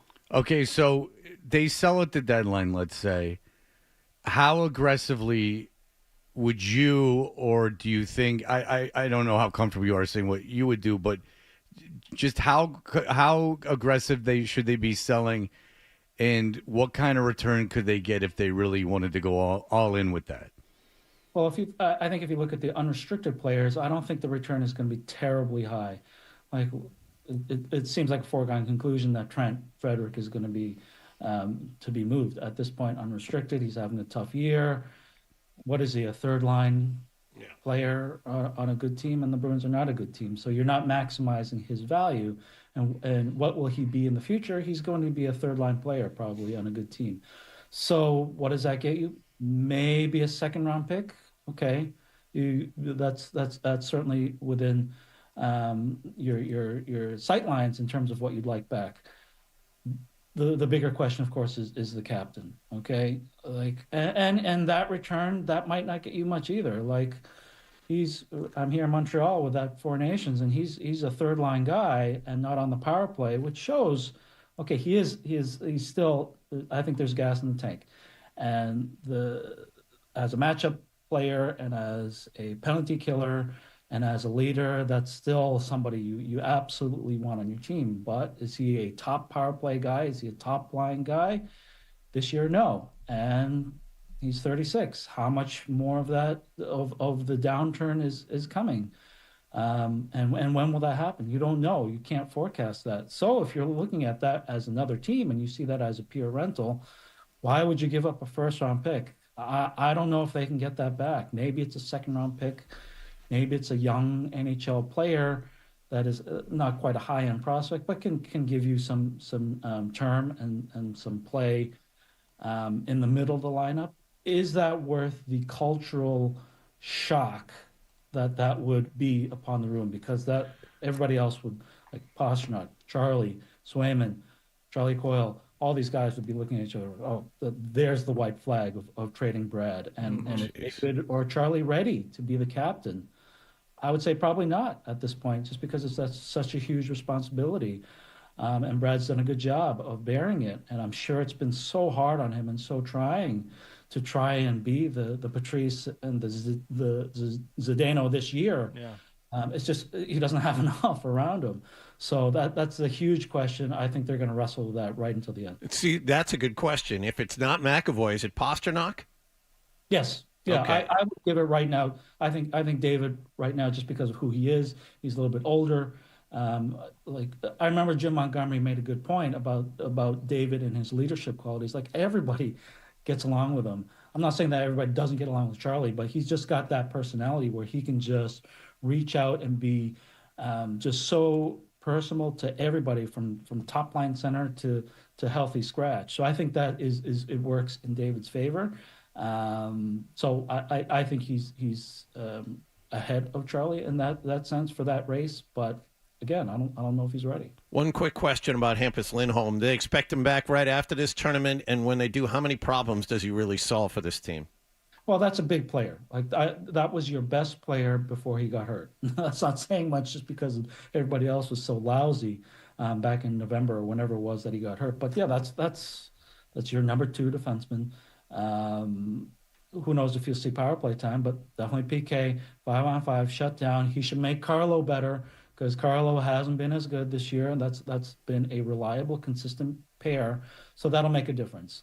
And yes, that's been a problem for these last couple months where you haven't had Hampus, and any team would struggle without that kind of impact defenseman. But cry all you want. That's the reality of the NHL. How many other teams are missing key guys? There's a lot. So it's upon the rest of the group to pull in, and it just hasn't been good enough around Hampus. Just very quickly, Fluto, if they do sell, I mean, Frederick and say they did get rid of Marchand or traded Marchand, how quickly can this thing turn around? Well, you still have the 3. Right, and a lot of teams would like to have that 3 of the goalie, the number 1 right wing, and number 1 defenseman. So that keeps you in the hunt anytime. But again, you're gonna have to make a calculated decision in free agency because that's the only way. Because there's no picks and prospects ready to come up. You're gonna have to spend again in free agency. Now you have money with the cap going up, but what did that money do last time with Lindholm and Zadorov? Bust. Yep. So you're going to have to be very judicious in how you spend. Well, the next time we have you on, we can talk about the future of the front office because those signings are not working out. All right, Fluto, great stuff as always. Read them in The Athletic. We always appreciate the time very much. Okay, guys, my pleasure. All right, thank you. All right, when we come back, Ocho Cinco was a guest on one of our favorite people's podcasts, and we will have that for you in post-haste. Sports Hub headlines presented by Celsius Energy Drinks.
Hey, we're Toucher and Hardy, brought to you by FanDuel Sportsbook. Make every moment more with FanDuel. Stephen A. Smith. We are big fans of Stephen A. Smith.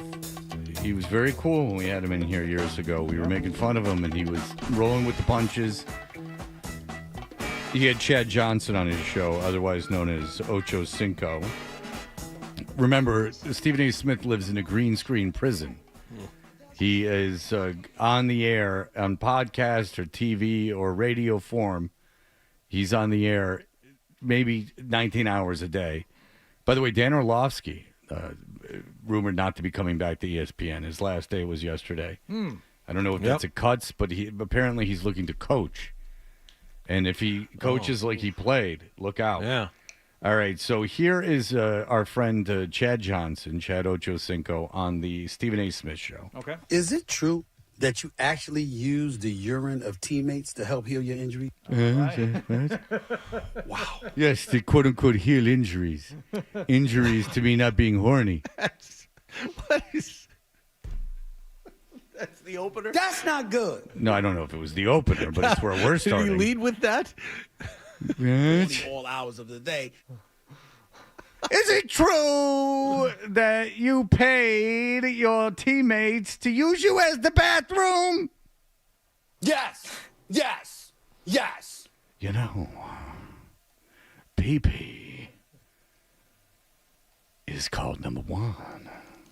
Is it true that you actually use the urine of teammates to help heal your injuries? Yeah, that's why I never got hurt. It's not nasty. That's very nasty. It's called a home remedy. Home remedy. What does that mean? A home remedy from who? Who came up? Grandma? Yeah, my grandma. My grandma told me that. Really? Yeah. I remember, yeah. Other people's urine? That's the only way to get it done. That urine, the toxins inside it, brings all that swelling out right away. Yeah. That's what I tell people. I have so many injuries. Yeah. I'll just be in the bathtub. Fill it with whatever you want. It's got to feel natural. In less than 24 hours. And then you go home and all of that stuff. You warm it up, put it in the microwave, in bed put and it stuff in like there. that. Your woman that she never had a problem. You put it in the microwave? Did he actually just say that? Well, I think maybe kills he's the toxin. confusing what he used for drug tests with what he used to cure injuries. And by injuries, I mean drug tests, obviously, you understand. What you do is that you can't freeze the pee because then the guy who's testing you is going to know that it didn't come from you. It's got to be warm. It's got to be body temperature. Yes. And that's 30 seconds in the microwave. Stuff. You warm it up, put it in the microwave, in bed put and it stuff in like there. that. Your woman that she never had a problem with that. No. Because I mean, you're all about pleasing your woman, right? You always about making Well, her actually, happy, right? I was focused. You was focused at that time. Back then, so you during were that sleeping time. alone? Yeah, Did you use in bed alone after putting your feet in urine? It might have been 2 or 3 women at that time. Yeah. You know, you got to think back then, though, I was doing amateur porn, too, as a side hustle. Oh, my God. You know that? No, I did not know that. Yeah, while I was playing. And even if I did know it, I wouldn't tell on you like that. I wouldn't want to do it. This Mr. is back about to be married. I know, but How many key bumps has Stephen A. Smith done before this interview? He's on fire. So Ocho Cinco did an amateur porn as a side hustle. What does that pay if you're uploading stuff to YouPorn for their from what I understand, there's From what you understand? the amateur tab. I see. Homemade. I think it pays in his nose growing, as in he never did amateur porn. I was doing amateur porn, too, as a side hustle. Mm-hmm. Well, I have a pass. We all have a pass. That's a very promiscuous pass. No, it's not promiscuous. It's not promiscuous. How the hell is engaging in porn not promiscuous? Well, how else am I supposed to perfect my craft? Am I tripping? So you engaged in soft porn to perfect your craft. It was amateur. Amateur porn. Yeah, amateur porn. Yeah, it was just soft porn. It was just a lot of cuddling. Oh, my God. It was just I would take my shirt off, she would take her shirt off, and then we would simulate the act. Soft porn. Stephen, you do not live in a bubble. You know the difference between amateur porn and amateur porn is a very loose term, too, by the way, in the porn industry. Some of those I don't think are really amateur, Fred. No, they're a whole production. I mean, there's Gonzo. From what I hear, again, I don't think those are Understood. amateurs. Yep. I mean, there's Gonzo style, but I mean, those people are paid. You have to have Lord. You have to have a blood panel. Can I tell you why that happened? Please, feel free. Small story. I was in high school at the time. Oh, Lord. And I was losing my virginity. We had engaged in horizontal activity. Yes. Not vertical. Yes. That's the killer. Yes. Yeah. Yes, you did. Yes. Yes. Yes. Yes. He's the best. They really are. He really is. Stephen, did you get aroused at all when I was telling the story about what my teammates did to me? Yes. Stephen, is your friend who loves super overweight women actually you? Yes. All right, very good. That's the quiet admission. Yeah. Stephen, do you ever use your green screen to create larger orgies? Yes. Okay. That's confessional, Stephen A. Smith. Exactly. As opposed to you like talking about sex, right? Yes. No, yes. yeah. This is like I have Father, forgive me, I have sinned. Yes. This is getting found naked in a trunk, Stephen A. Smith. Yes. Stephen, have you been hiding in my trunk nude? Yes. Not vertical? No, it was horizontal. Okay. Matter of fact, it was vertical. Go ahead. Keep going. And she got to the point where we were in action, and she said in my ear, "Go deeper. Stay with me now."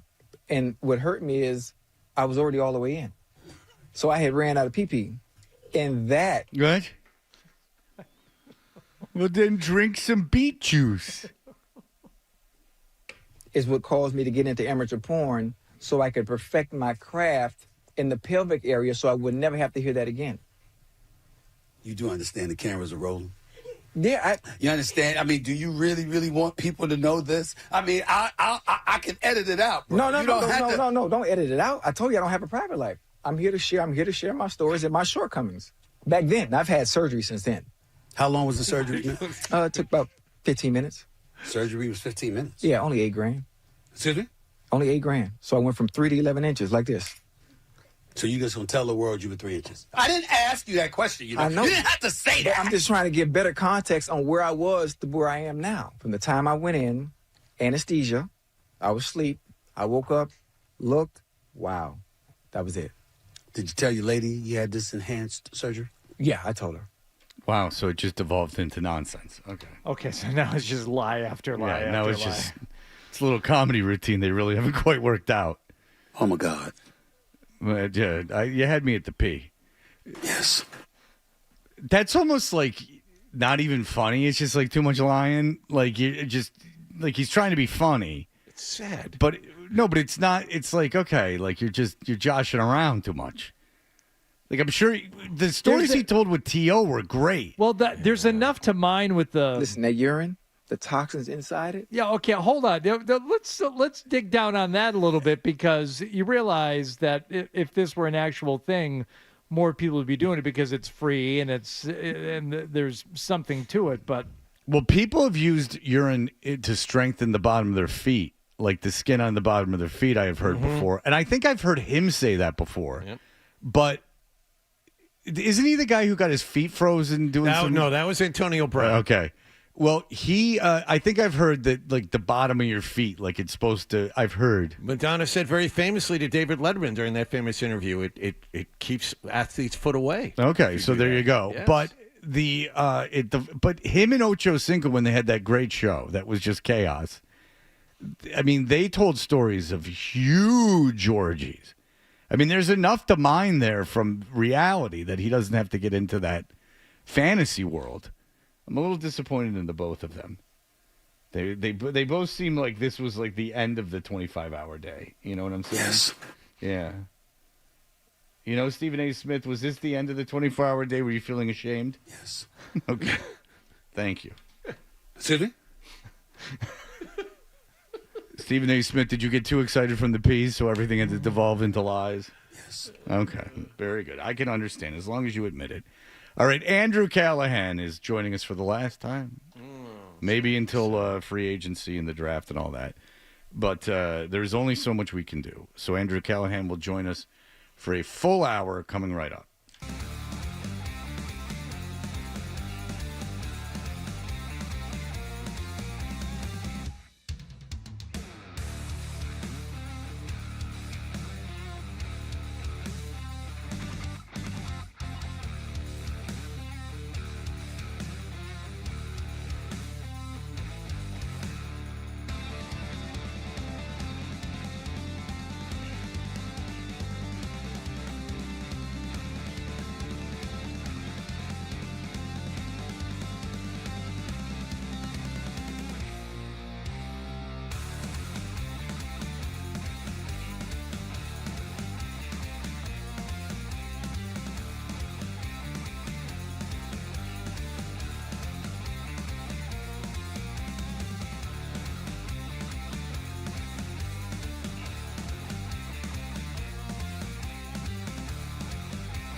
WTMM and HD Boston 98.5, the Sports Hub. Beasley Media Group station.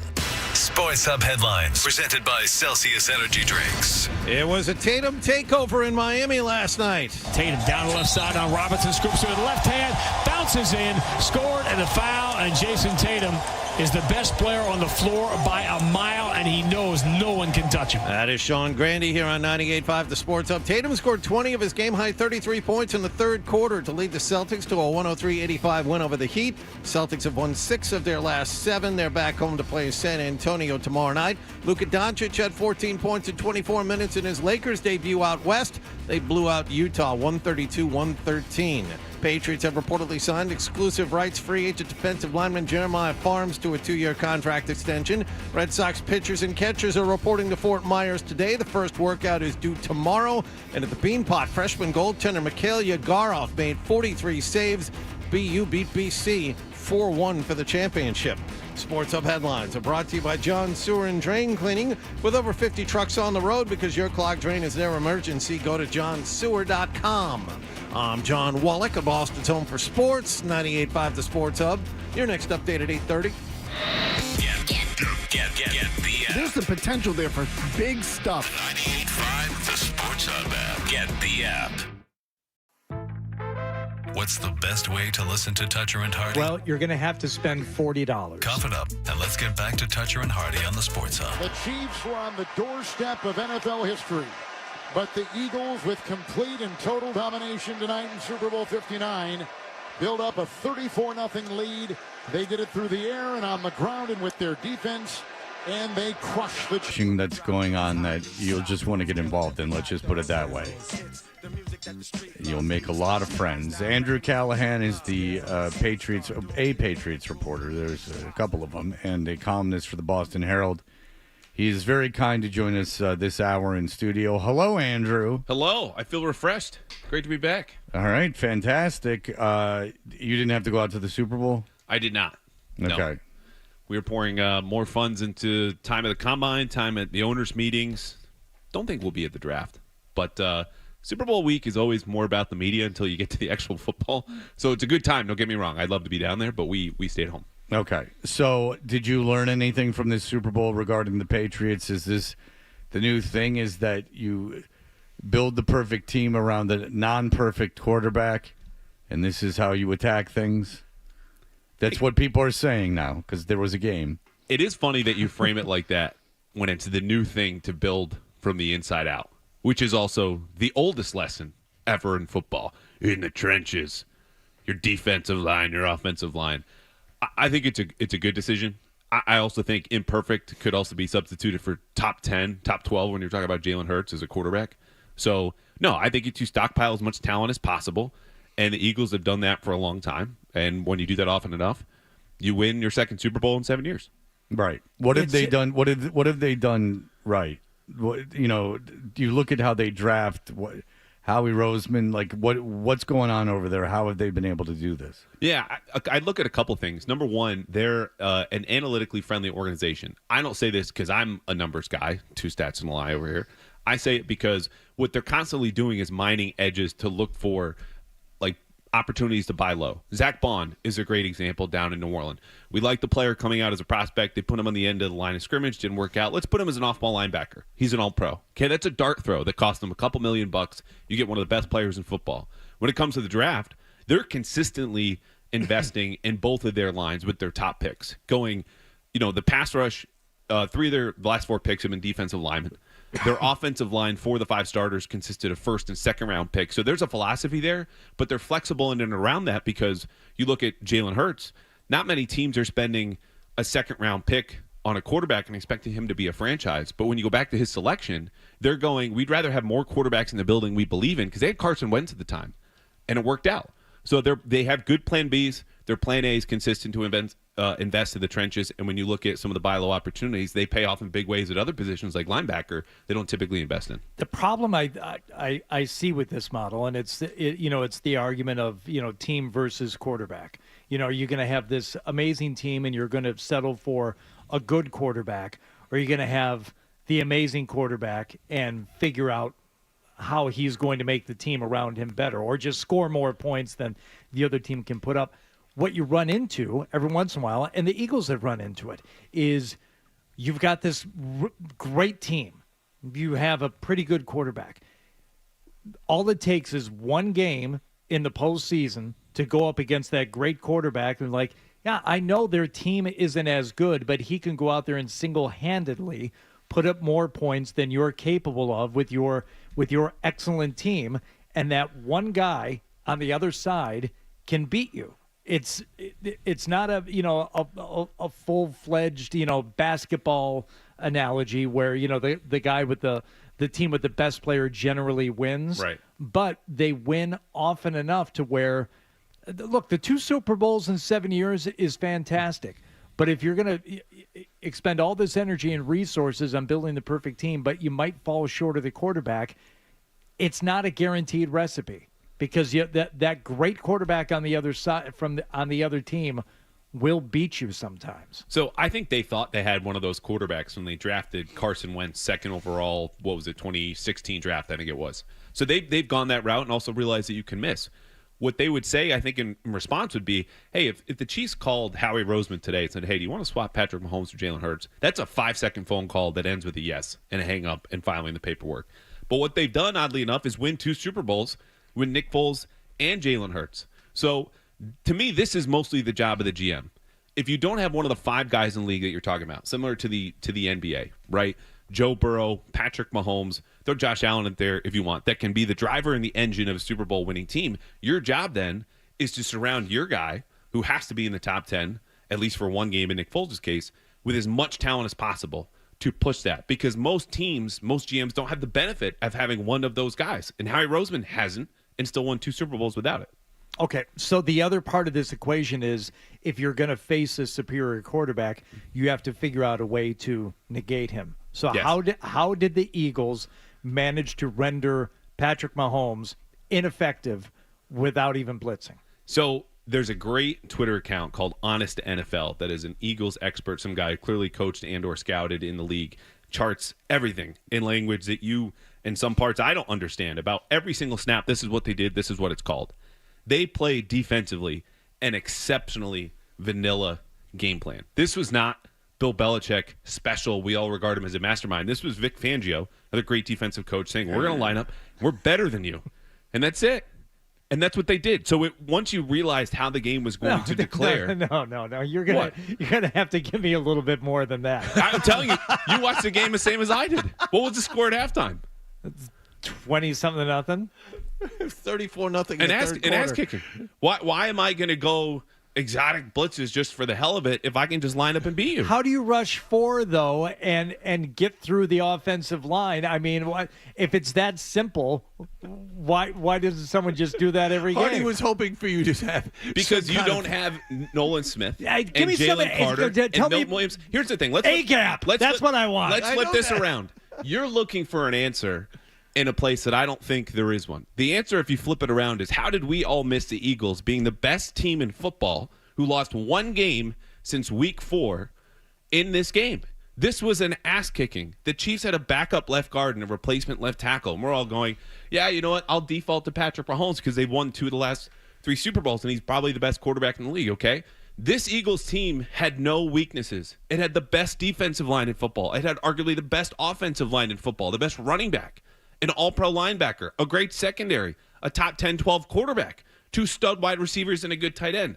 Why are we so mystified that this team came in and kicked some ass? We screwed up on the outside, assessing this game, evaluating this game. You see, the thing is, you mentioned it. I don't think people misassessed it. Everyone, I think it was universal, not only in this room, but nationwide, that the Eagles had the better team. Yes. It's just we were all captured by, well, even though that's the case, Mahomes has this Brady-like mystique around him. He'll make up for it. You remember all those years Brady didn't have the best team, and he still won. The mythology. We got swallowed up and so consumed by it. And a lot of people did. And don't get me wrong, the Chiefs obviously just lost 1 game that they cared about all season. It was in Buffalo. Okay, only great teams win every game but one that they care about in a season. But it was close with Houston, closer than we expected. Another nail-biter against Buffalo. They were 11 one-score games. They just happened to win all of them. And the Eagles decimated the Commanders, who overachieved certainly the NFC Championship game, but they could just straight up line up and beat you. That's a great team. You don't need to be genius, mastermind, super answer. There are no secrets to this game. Again, we all watched it. But how did we miss that in the 2-week lead up? All right. By the way, remember when Jalen Carter came out and he was this freak? Yes. But he was a defensive tackle, and, Right. and people were like, "Oh, I don't want to take him." If you're the Bears, you switch picks. Philadelphia, you had the 9th pick. Philadelphia had the 10th. They gave you a 4th rounder to switch, and you took Jalen Carter with that pick. I just remember when he was coming out, and they were like, "Oh, sure, he's like this unicorn, never seen before physical specimen." 375-pound guy that runs under a 5-second 40. Yeah, and then people were like, "Yeah, but he's a defensive tackle." I wonder if that's a bit of a lesson for the Patriots too. You mentioned Field Yates' draft, mock draft, and he's got one quarterback being taken before the Patriots But pick both at 4. Abdul Carter and Travis Hunter gone. And so, if you believe that the tackle out of Michigan, the defensive tackle out of Michigan, Mason Graham, is the best player on the board, do you not go with that pick because it's not a premier position? Or do you take the best player on the board given your lack of talent at this point? At this stage, February 11th, I'm going to default to Will Campbell, who I've heard a little bit more about, watched a little bit more than Mason Graham, but it's really damn close. Okay, because Chicago took an offensive tackle with the pick at 10. Jalen Carter was taken 9th. And I'm not sure the success of this young man. What's the name? Hard Super Bowl to watch for the Bears fans who also Darnell Wright watched their team take Mitchell Trubisky ahead of Patrick Mahomes in the 2017 draft. Yeah, but stuff like that happens. I mean, look, the draft Jalen Carter was taken in was a really good draft. Stroud and Will Anderson and Witherspoon and Bijan Robinson and Jahmyr Gibbs. I mean, there's a lot of players that came out of that draft as I look at it. But it is an interesting thing. If there's a guy that's at a non-premier position, not a guard, like an offensive guard or a center, but if you're in the top 5, but like a guy that you believe like this is where the talent stops, like there's a huge drop off. We need offensive line help. There's no doubt about it, but this kid's not a sure thing. We believe Mason Graham is a sure thing. Do you take the guy at that position? That's the question. It's still a line. I mean, you're still building from the inside out. I would. I'd take him. Yeah, in that situation, I would take Mason Graham. Everything I read about Campbell, and you say you know more about him. I'm sure you know a lot more about him than I do. You know, he's apparently got short arms, and he's more suited for guard than for tackle. And if he's more suited for guard than for tackle, I'm not taking him 4th. I'm taking Mason Graham 4th. You know what's funny is guards are getting paid almost as much as tackles nowadays. So but how many guards get taken in the top 5? It's true. I still default guard to your left taken in the top 5. Quentin Nelson with the Colts in 16. Okay. Because Vera Tucker was like the 8th pick in the draft. Yeah. We had Reese on, and he is kind of out on this whole this notion of like going crazy with wide receivers in free agency, based on the inside out, like a whole thing that's going on now with the Eagles. The idea being that you can draft receivers, like they're available in every draft. I don't know about this one. Some teams can draft receivers. Right. Let's assume that considering that 2 kids from the same school became elite receivers as rookies this last season, let's assume that the Patriots can hit on a receiver at some point. It doesn't seem overly difficult. No one, I mean, how many people completely whiffed like they did? So are you of that camp? Like, well, I'll wait until after the break, but just to start, I mean, I'll get to specific names, but are you in that camp kind of like don't go crazy with the skill position players right now? No, but I do have limits. Like I've said, blank check. I was half joking when we talk about the best free agent receivers available, but I think you want to, just at a lot of positions, bring in some more adults into that room. And it's not just talent, but someone who's a professional, because the Patriots missed that in the receivers room, and it didn't just affect the receivers, it affected the quarterbacks. All right, so let's get into that when we come back from break, because there are questionable talents that are for sure professionals that are available for trade for not much, and some for a little bit. We'll get into that, plus your thoughts on T. Higgins and everything. And then do you have something for us later? I do. A super edition, some would say. Yeah, because I've been on fire. I raised the bar too high. We had a Fred edition. We had a Toucher and Hardy edition. We had one lie built in. Oh yeah. That was masterful right there. All right, so we'll figure that all out. We'll be right back.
Hey, we're Toucher and Hardy. Andrew Callahan is in studio with us. He covers the Patriots and other things for the Boston Herald.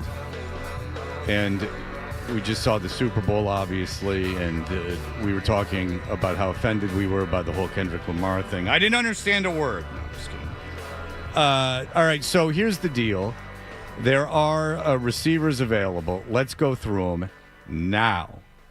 Deebo Samuel is looking to be traded from the 49ers. Now I've heard this from two places, this exercise, that you get Deebo, and then A.J. Brown's his best friend. You bring him in, too. Then you got them both. Two people I've heard say it, and I saw it written. Yeah. And these are people that are being paid for their opinions, not just guys on the internet. So I just wanted to make that statement that's been said. But all right, what do you think of a Deebo Samuel coming to the Patriots? Without knowing the price, I'm out. I think he's got a lot of tread on the tires. Expensive player. Right now, if I'm the Patriots, I'm trying to squeeze as much juice out of every single asset that I can, draft picks in salary cap space. And look, they have a ton of salary cap space. This is not about saving money, certainly not for the Crafts. It's just to say I need to maximize those resources. If I'm giving up a pick and a lot of cap space for this player, he better be entering his prime. Deebo Samuel certainly is not. Yeah. Okay. Now, you talked about you needed professionals in the locker room. Cooper Kupp is certainly a professional. He is loved by his teammates. He's a cerebral player. I'm not just saying that because he's white. I mean, he's a cerebral player. I'm not just. But he brings his lunch pail. I'm not painting with a broad brush here. But he's said like he's a quarterback on the field. He was compared. I forget who it was. It might have been Mike Giardi who compared him to, say, Adam Thielen. Right. You bring in a guy like him. Thielen teaches the younger receivers how to be good. He's a kind of a figurehead in the locker room. The trade is like a trade in quotations, like you pick swap of seventh rounders or something. But is that why he compared Cooper Kupp to Adam Thielen? The only reason? Yeah, he brought up the Adam Thielen thing. I didn't. Just that they're old and wise. That's all. No, he also reminds me of a young Wayne Corbett. So, if you must know, a little Wes Walker thrown in. Yeah. But the okay, so he's not very good anymore, and he's hurt a lot. You can get him he gets paid some money, but he won't get paid that money obviously when he goes to another team. Do you bring is Cooper Kupp the kind of guy you bring in just to be in the room? I like the theory of Cooper Kupp more than the reality. Yeah. And I'm not talking about money. He's 32. He's coming off of a 700-yard season where he was mostly healthy, catching passes from Matthew Stafford and getting coached by Sean McVay. I look at this Cooper Kupp market and say they know something that nobody else does. Because they've got a lot of urgency to get out of the Cooper Kupp business. Why is that? I do think he would benefit Drake May being here for a year or two. But I think by then, after 2 seasons, that's when the Patriots are looking to contend. At 34, Cooper Kupp's no longer really of service. Might be out of the league. I don't know, especially given his injury history. So I'm leaning out. If this is a super late, maybe conditional pick, and the Rams want to take some of the salary and eat it in the process, sure. He also wants to go to a contender. So even if you get that deal and they want to honor his wishes as I don't know if you call him a franchise legend, but he's up there. No, they might not stop. It might stop there. Yeah, they're trying to do right by him, even though he's pissed off. They want to get rid of him. I can't blame him. Yeah, it's more of a theoretical thing. Like, there's no way they're going to trade for Cooper Kupp. It's more of just, you talk about getting professionals into the locker room. Yeah. You talk about getting a guy who is going to be good. He's not going to be a malcontent. He's could be a guy that because your receiver room sucks so bad. Yeah, and like the leadership in the receiver room would be a huge plus. Right. I don't think but he can't. But the question is if he can play. All right. I've asked you this before. If your opinion is evolving on it. T. Higgins is going to go for an awful lot of money. T. Higgins has never been a number one receiver. T. Higgins gets hurt. You have a ton of cap space though. Let's put it this way. You want T. Higgins on the team. He's better than anything you have by a lot. Yep. If you give him a long, expensive contract, do you have enough salary cap room where it's not going to negatively affect you, even if he's not a true number one? Yes. Okay, so you might as well just take a flyer on him? I mean, a flyer is like $2 million. I think the question. No. Is, A flyer meaning that it won't. If there's a flyer, meaning that there's no dire consequences. Like I don't care what they give them. Contract. Yeah, an effing contract. Okay. Let's say that. Yeah. So I'm in the neighborhood of $30 million, which I think is what he'll ultimately get. And I haven't gone to the combine yet. Obviously, that's where you pick up a lot of these contract figures and rumors and whispers and rumblings, etc. That to me, it would be around my limit though. For this guy. And it's not because he hasn't been a number one. Anyone standing opposite Jamar Chase, just by default, is not going to be a number one. That's not his fault. And when you isolate his play from his surroundings, his separation, his Pro Football Focus grades, how often he wins contested catches, he performs like a number one. The issue for me is the hamstring injuries. And they're just very finicky. You don't know when they're going to pop up. And if he gets sidelined for upwards of 6 games, that's more than a third of the season. That's huge. So the history of that, and obviously not being surrounded, forget Jamar Chase, decent offensive line, great quarterback, good offensive coaches. How does he thrive within that environment? I'm not sure. But it's a great guy. But he's not the only one in free agency. It's not T. Higgins or bust. Okay. I have a question because I've been hearing a lot about this, and I have to admit that I'm ignorant towards it. You know, people go, the Eagles spent the most cash money in the league. Like, they spent around the most cash money in the league. Now, I understand that you can spend a lot of money on coordinators and you can fill out your front office and you can get an analytics department and you can invest a lot of money in a brain trust. What's the difference? Does anyone else not understand this? What's the difference between paying like up to a salary cap and then paying cash? Like real money spent versus salary cap money spent. What's the difference? So the cap is just, it's not fake, but it's very fungible. In that you can move cap around while spending a ton of cash right now. Think of a signing bonus. This is the simplest example. I give you a $20 million signing bonus on a 4-year contract. You get that right away or in 2 installments, whatever it is. On my cap, that instead over this 4-year contract, though, for Fred will be $5 million this year and 5 each of the next 3 seasons. So what that does is obviously it lowers your cap hit now, but it pushes it into the future. And so what you're doing with the cap is really just kind of shuffling money around in a table. And there's a limit of how much each corner of the table can take. So the Patriots can say, yeah, we spent to the cap, and that's a good idea. But if you ever want to create more cap, you can by using a similar function like that with a signing bonus in which you convert base salary that is owed this season and say, okay, we'll turn this into a signing bonus. And what that does, again, is allows us to spread it over the next few years. Say you're owed $10 million this year. That puts us over the cap. There's too much money over here. Let's convert it. We'll call it a signing bonus, and now we'll spread it over the next 3 seasons. But the bill always comes due. It's just a matter of how you're kicking the can down the road. Right. And some of this is done with an eye on what the cap increase is going to be in those years down the road, too. Right. Okay. Right. Okay, so have the Patriots been cheap with that? Like, are the Crafts, in your opinion? As opposed to the Eagles, because Jay Stu was going off about this yesterday. It's like, like real money is spent, and that's one of the reasons why they continue to build these good teams, is they spend more real money than other teams. Well, they're also better evaluators than the rest of the league. Like, the Raiders right now are spending more money on coaches than anyone else in the NFL. 4 head coaches. That doesn't make them any smarter on Sundays standing on the sideline, because they just spent that money. You need to hire the right guy in the same way you need to pick and sign and trade for the right player. So it is a little bit of both. The more money you spend, theoretically, that should up your chances, right? Same as if you guys spend a ton of money at the station. The more expensive hosts should be the better ones. Well, that's Beasley's strategy. Right, yeah. So, but you have to get both. The Raiders are no smarter. They're still picking in the top 10 of the draft because their coaches stink, their players stink, even if they're spending a ton of money. You need to have smart people in good positions in that leadership to nail the picks. Howie Roseman is one of the best GMs in football. Yeah. That's why they have the best roster in football. Are the Crafts not – I know they have a ton of cap space right now. I mean, it's just because they suck. Have they been reluctant to spend cash money, in your opinion, like real money in the past? So – in the last 10 years of Bill Belichick's tenure, the Patriots ranked dead last in cash spending across the entire league. This is not moving around cap and changing numbers and funny money. This is cold, hard cash going out the window. On players? On the roster. Okay. Yes. That's according to ESPN, dead last. Okay. So you can say basically whatever you want at that point, in my opinion. Dead last is dead last. Do you think the Crafts wanted that, or do you think that was a Belichick thing? They've repeatedly denied that, saying we gave Bill free reign. We know Bill did have free reign when it came to the roster, and they meddled in some of the coaching staff and the hirings and had some more input there. In all my conversations, including with people in the front office, I go, were you ever given a spending limit? No.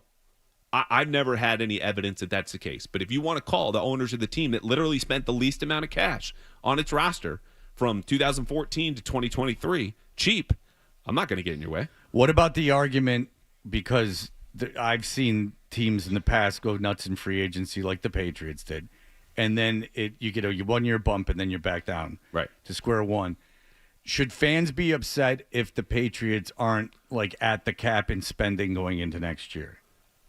Yes, but what will happen is, because this is the way they operate as well as some other teams, is they'll go into the regular season with like $10 million left in space. And part of this is if you need to make any sort of midseason additions, you've got the cap to do so, which you can always create cap. In addition to the per-game roster bonuses, which is the way they've done business forever. Maybe it changes with Ryan Cowden and Elliott Wolf, but Belichick would build in, okay, every game you play, you get a little bit more here if you're available. And that was the way of kind of dangling a carrot through the course of the season. If they continue to do that, they'll want to have money there to spend and hand over per game to award those players with the roster bonuses. So, no, I would not say freak out. But if they're not among the top spenders in free agency, absolutely. Like, they operated last offseason when everyone's going, where's all the money going? They still ranked in the top half of the league, by the way, with how many contracts they signed to players internally and that were pretty expensive. Doesn't look good now. But the goal of last offseason was to roll over cap space. Here we are, $120 million. More than $30 million than the number 2 team. Let's go. All right. Let's go. All right. And you, but are these short-term deals? Are these long-term deals? It depends on the player. Like T. Higgins, you're right. That guy says, I'm not talking to you unless you give me a 4-year contract down my prime. But in the end, it all depends on the cap hit. You could sign a guy to a 5-year contract and get out from under it after 2 or 3. No, but what I'm saying is that if I invest in a bunch of guys that other teams let go, that doesn't seem to me like a recipe for success. Sure. I'm going to give you one more name because we haven't said him yet, and he's the number 2 receiver available. Chris Godwin is a guy that I would love for the Patriots to target. Another guy who's injury-prone. Yes. Well, he has a dislocated ankle, no small thing. This season limited him to 7 games. The seasons before that, 17 games, 15 games, 14 games, 12, 14, 16, 16. One of those years, he came off an ACL tear. This was like a Welker-esque comeback to make it and play next season. When you look at some of the comments that this guy, who's only 28, been a captain down at Tampa, won a Super Bowl, that Tom Brady made, Chris Godwin sounded like one of the best teammates he's ever had. That's an adult who comes in the room. You might call him a 1B, call him a 2A, whatever. He's your best receiver here. You're getting him at 28, plays inside and out. Also, like T. Higgins, regarded as one of the best receivers in isolation. I get he's playing with Mike Evans, but he's top 20 by PFF year after year after year. That's a guy who's going to cost less. Talk about buying low, coming off an injury. You spend a little bit less than you normally would. That's a guy I would love for the Patriots to target. Would you take a dislocated ankle over a recurring hamstring injury? Yes. Me too. Yeah. Anytime you're talking about ongoing hamstring, recurring hamstring, high ankle, I'll take a dislocated ankle over somebody who deals with high ankle sprains. I thought you were going to ask if I would like to suffer that personal injury if I No. I have an ankle brace on now. Yeah. We'll dislocate your ankle if he signs you in, Callahan. We'll see. Well, you're a big fan, after all. You pulled your hamstring, Fred? No, my ankle. I have an ankle brace is on. we're making the comparison. Which is worse? I was one time diagnosed with a pulled hamstring, but it turned out to be sciatica. Oh. So I was rehabbing an injury I didn't have for about 4 months. Okay. And what did they diagnose you with when it turned out to be the gout? Was that well, that was, they thought it was MRSA. And they thought it could be MRSA, so they gave me these like insane antibiotic treatments, and then would have me come back to the hospital. So I would have to sit in the hospital waiting room. My father was in town at the time. My parents were in town that week.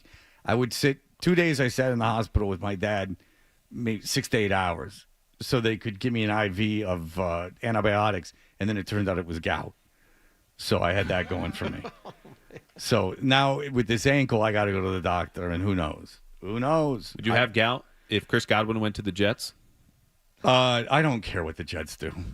I listen. Don't say that. T. Higgins? They re-signed Garrett Wilson. A hangnail for T. Higgins? The best is, do you think that the Jets would trade Garrett Wilson to the Patriots? No. We heard that yesterday. Yeah. No. Yeah, I don't think they would. No. No, they'll trade Breece Hall to the Patriots. That you'll get. But they'll trade Breece Hall this offseason, which is smart. No. I don't want the Patriots to. No, you don't want the Patriots to get Breece Hall. No.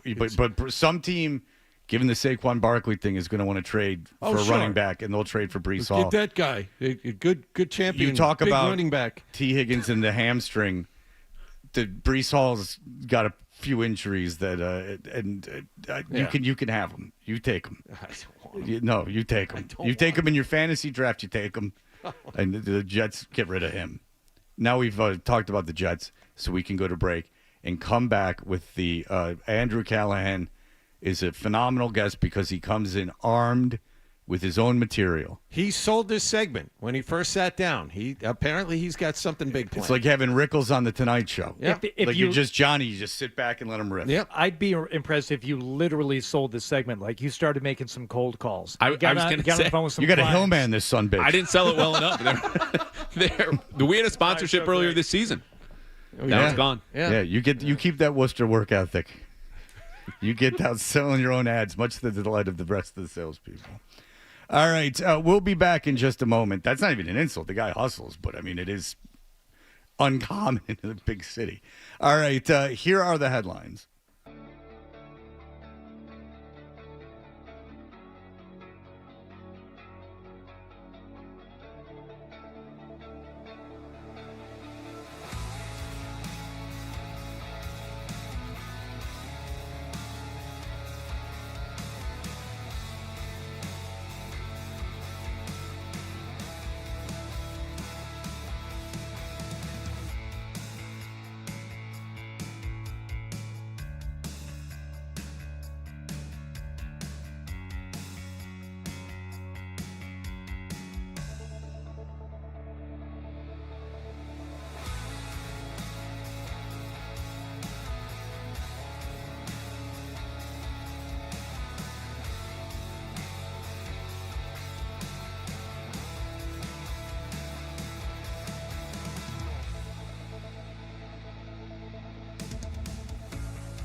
bastard fun. Dutcher and Hardy continues on the Sports Hub. Andrew has 2 stats, but he has just 1 lie. Andrew has 2 stats, but he has just 1 lie. Yes, Andrew Callahan from the Herald is here, and he came equipped when he first started with us with a bit, which I can't tell him. I think that Andrew could be if he wanted to, could easily be a sports radio personality. Who wouldn't want to be? I think it might pay a little bit better than the newspaper industry. Oh, why? Because we're sinking like the Titanic over here. Well, the radio, the newspaper industry might be in worse shape than the radio industry. I'd like to see the numbers. It's got to be close. Yeah. Well, no, this station makes plenty of money. Let's not get lumped in with everyone else. If you own this station, you're making a lot of money. Like if you're a guy who owns this station, it's a tremendous investment. But nonetheless. I meant it as a compliment, not as an insult to the newspaper industry. They took it there.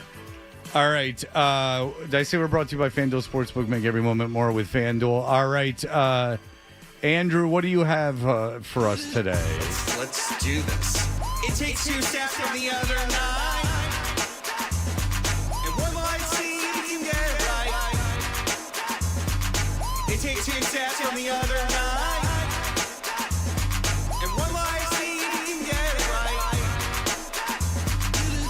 All right, so the season's over. Throughout the season, Andrew would have 2 stats and 1 lie about the Patriots. Then it morphed into things about the show and us as individuals. I got a Joe Milton jersey. Is that still in front of me? Right in front of you, right there, yep. It is still in front of me. I thought it was going to be a Curtis Martin that day, but no.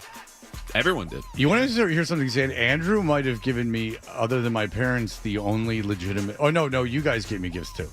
This show, people involved with this show are the only people outside of my parents that gave me anything like a legitimate gift. Mm-hmm. Your kids? They give me cards. Christmas. Oh, that's what everybody wants on Christmas is a card. No, for my birthday. Oh, birthday. No, for Christmas, I was well taken care of. All right, Andrew, what do you have for us today? 2 stats and a lie. Super Bowl edition.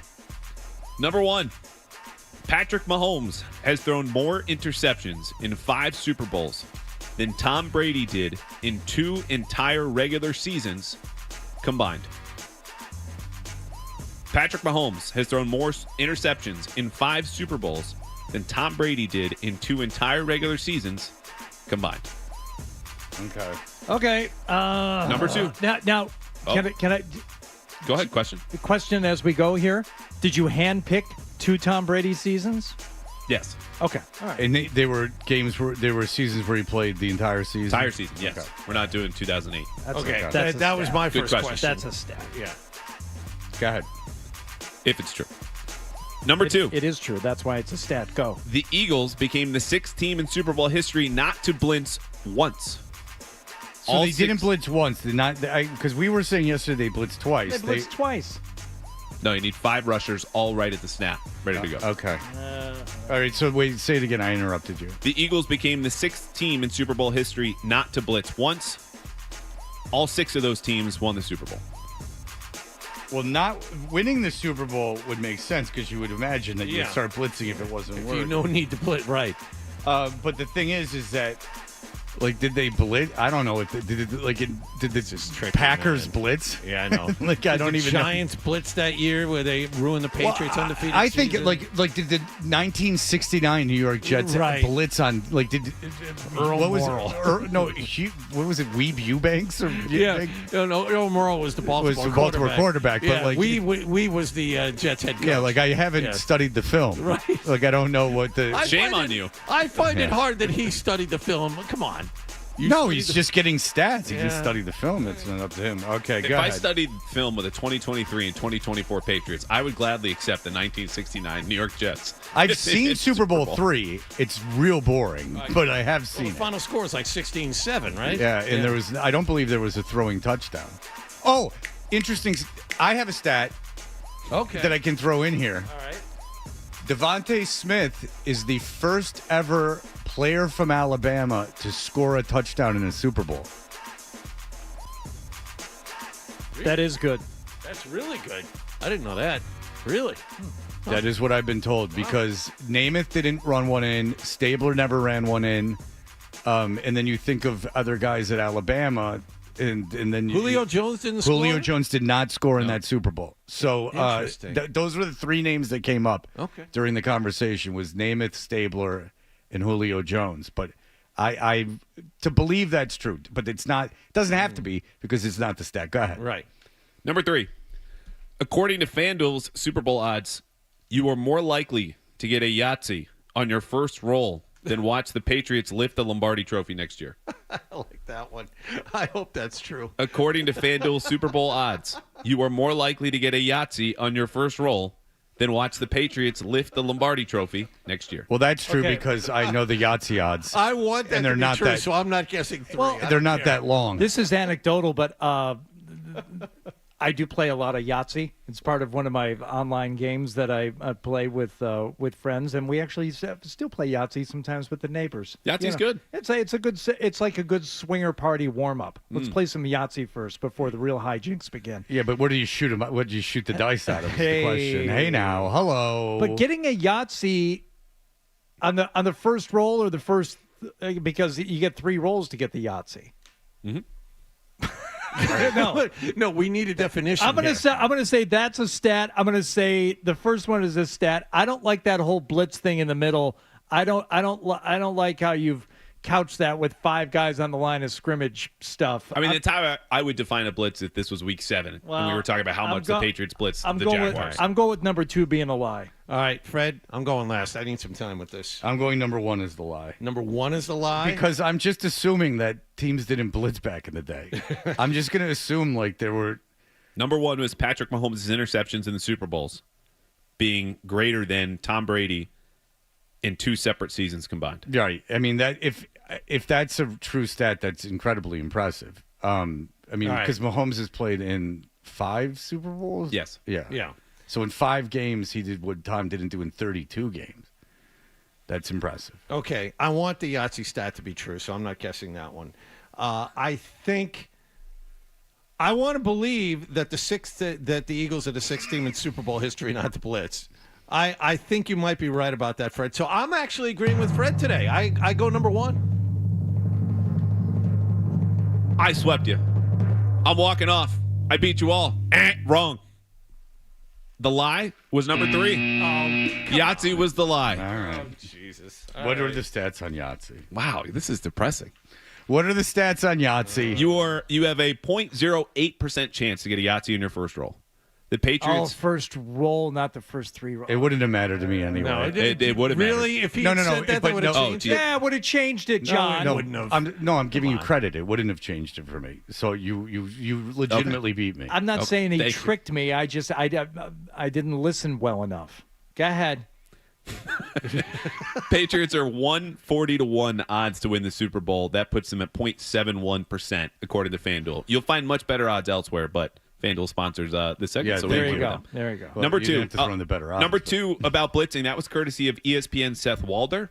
Said the Eagles are the first team not, or the 6th team not to blitz. All of them that, according to Seth Walder, have also won the Super Bowl, which makes sense. I just don't know if I agree with Seth Walder's definition of a blitz. Do you know what years those were by any chance? No, I don't. Okay, yeah. I am curious to find out, though. That Patriot game, the Giants beating the Patriots, I'm pretty convinced they didn't blitz that week. But if you think about it, like all the offensive innovations that have happened over the course of the Super Bowl era, I'm just wondering if it's the same on defense, right? Like, did they corner blitz in 1968? Like, I don't know. Well, they would send, like, everyone has a man, and then everyone else just rush the quarterback, you know? Yeah. Like, anyone close to the line of scrimmage, we're just covering the receivers, and that's it. Okay. Yeah, still, I don't know. That's well beyond what I'm... Andrew's got 2 stats. Andrew's got 2 stats. But he's got 1 lie.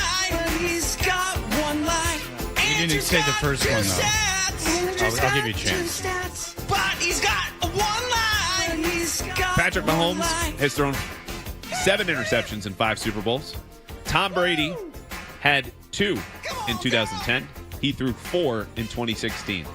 So in those seasons, he had a combined 6 interceptions, fewer than Patrick Mahomes has had in 5 Super Bowls. Tom Brady also had fewer interceptions in 10 Super Bowls than Patrick Mahomes thus far has had in 5. That's amazing. Real quick, Justin, go ahead. All right, Fred. So I know a couple minutes ago you said that Alabama has never had somebody score in the Super Bowl before the other night. Yeah. Jalen Hurts in 2023 scored a touchdown in the Super Bowl, and he did go to Alabama for a year. Oh, maybe that's the where you Most get of it. his career. Yeah, maybe that's where you get it. Maybe a graduate, maybe a guy who ended his career in Alabama is what they were talking about. All right, thank you, So Justin. that could be the case, but I just wanted to call in and chime in on that. Yeah, and Hurts scored in the last Super Bowl too. So I mean, that's the only thing First I won money touchdown, on. baby. Cha-ching. Yeah, This that's the is only 2 thing I won stats and money 2 on. lies. What a way to go out. Thank you, Fred. I was just repeating something I heard. I told you straight up. I was just repeating something. Andrew, we will miss you. Good to see you. This is awesome. Well, Andrew's going to be in with us a week from Thursday. Yeah, Andrew's, Andrew's co-hosting. He's Good now in the co-host. rotation. Him and Rochi and Ryan Johnson, by the way, too, is going to. Good to have him back. Yeah. And then I'd like to have you, free agency in the draft and everything. All right, so look to come back. We'll work on Rick. We'll pull his arm a little bit. All right, we will be back in just a moment. Tyrone Johnson is a guy that works for our sister station in Philadelphia. I just want to talk to him about the fans. That's all I really want to know about is the fans. All right, we'll be back in just a moment. Dutcher and Hardy.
game.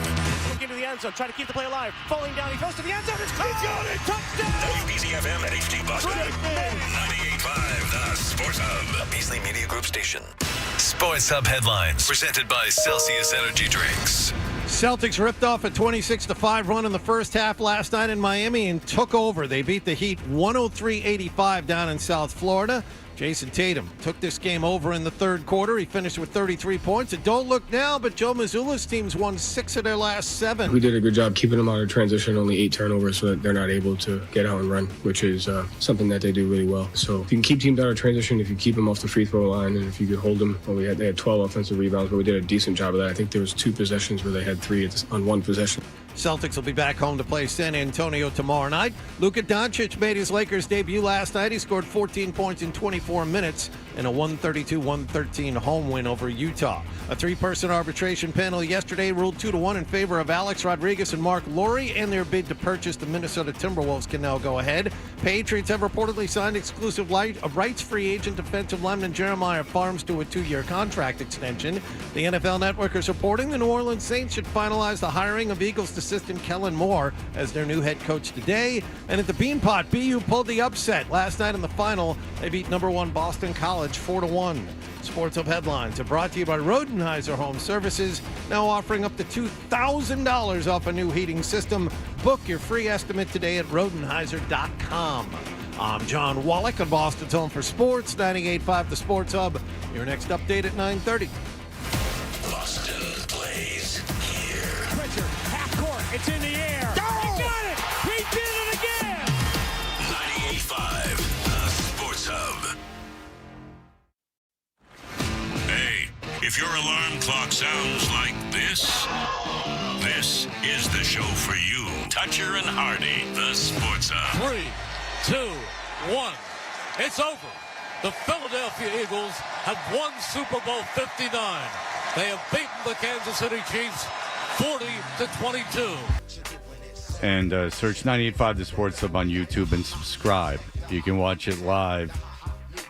And then you can turn around and watch Joe Murray live, and then the other shows, everyone, they've got videos up of all the shows. It's quite something. The Philadelphia Eagles have won the Super Bowl 59. I was at Super Bowl 16. That's a long time ago. So I don't have zero memory of it. It was a complete waste of a ticket to take me there. There was an ice storm that day. Dad couldn't park nearby. I think you might have told this one. Yeah, I've told this one several times, but I'm just saying that this was Super Bowl 59, and I was at Super Bowl 16. You're old. Yeah. I'm telling you that I'm old. Yes. But I have, in fairness, I have no memory of it. Okay. Tyrone Johnson, though, is paid to have memories of Eagle games. Do you see? Recent Eagle games. Oh, yeah, there we go. Let's bring it in. Like, if he gets blacked out drunk, he's got to watch it the next day. You understand what I'm saying? Got it. Tyrone Johnson hosts the best show ever on our sister station with John Kincaid, who I knew in Atlanta. Philadelphia native. Local boy made good. Sister station 97.5, The Fanatic in Philadelphia. Tyrone, thank you for joining us, sir. Thanks for having me. All right. Take us through a Philadelphia fan experience. I've never been to I've been to Flyers games. I've been to Phillies games. I've never been to an Eagles game. Explain the atmosphere in the parking lot with these Philadelphia fans when the team is good. Oh, when the team is good, it's glorious. I'm telling you, it's magical out there. Everybody's everybody's friend. You can eat or drink basically for free if you just want to keep on moving around. Everybody shows love. It is tremendous. There's, in my opinion, no disrespect to Boston, who wins far too much for my take and for my liking. There's no better city to be good in than the city of Philadelphia because it just means more. When the team is good, it is unbelievable. And there's never been a player here who didn't like it in Philadelphia if they were on a good team. Now, if they were on a bad team, they hated it. But they love it when they're on a good team. Now, what's the experience like when the team is really bad? Say, like in the middle of the season when you guys were 8-2 and everybody wanted the coach fired. Sirianni out there. What was the mood like then? You know what's funny about that is that was still anger from the previous year where they only won 11 games. Things, but things have changed. Like, you guys know about the standards. And when you guys had it going with the Patriots. Oh, there it's was so a certain- annoying. Yeah. You have a certain standard, and that's where it got to. And also, Nick Sirianni is so anti-Philadelphia in his personality that it took a long time for these fans to fully buy into him. The winning is what was saving him, and it still kind of wasn't enough. It took a lot. Now he's golden forever, but it took a while with Nick Sirianni. And if Nick Sirianni had the personality of Buddy Ryan going back a few years, a couple decades, it'd be completely different. They didn't necessarily like Nick Sirianni, the person, so they didn't really care about Nick Sirianni, the coach. Yeah, what's wrong with Nick Sirianni? Like, why is he so weird? Like, what's he do? How is he anti-Philadelphia in personality? Well, he meanders. Like, you couldn't have him on because you guys have a commercial break. You have a commercial situation to get to. You never get to any spots. He would start talking about his college and his brother. You asked him about what he ate for dinner, and he just starts meandering, talking about things like his opening press conference was the worst opening press conference in the history Until of press this year. conferences. Until the Jaguars guy. But go ahead. Yeah, until this year. Yeah, Duval. If you want me to, you can email me and I'll break down his facial expressions. I've studied that thing. Like, it couldn't have been more cringy. Tyrone, you don't know from meandering until you've heard Fred go on a 12-minute segment about the facial expressions on his face when he said Duval. The way he cocks one eyebrow and then the other is really magical. Unfortunately, we went to school up here. We're trying to get rid of him. All right, very good. All right, what about the face he made right after he said it? Like, you guys were like, that was good, right? And everybody was like, no. Yeah, and he's in front of those rubes in Jacksonville, and even they hated it. All right, so Sirianni, he meanders and all this, but he's also like kind of a dick, yelling at fans and everything. Does he have a bad relationship with Jalen Hurts? We have national guys on, and they're like, Jalen Hurts has a bad relationship with everyone, is kind of what they said. What's the deal with that? Yes, that's what it is. They're very different. They're extremely different. One guy, super emotional, super never ever to the point directly, super competitive to a point where it's annoying. The other guy, very competitive, but like competitive at football, competitive in the weight room. He's not competitive at darts and tic-tac-toe. Sirianni is. He never turns it off, and he's very stoic. So I don't really think it was the fact that they didn't have a good relationship. It's that we forget sometimes how young some of these athletes are. Jalen Hurts, because we've known about him since he was 18, seems like he's old. He's 26 years old. So put yourself in the head of a 26-year-old who's trying to lead 53 grown men, and you have a head coach who's completely different from you. He actually kind of undermines what you're trying to deliver as a message because you're so stoic and you're saying stay in the moment, and Sirianni's doing everything but. It was just a difficult situation because they're so different. And rather than just say it, and that's what it was, they made it out to where they were enemies. No, I don't think they would be friends if they weren't forced to work together. But that's the case a lot of times when you put 53 people and then a coaching staff together and no one has any say over it. It's just like, hey, you're drafted. You play here. So you have to like the people. Like, I think we were probably being unrealistic with Jalen Hurts, who had been around Saban and now expects him to be around Nick Sirianni and think that's normal.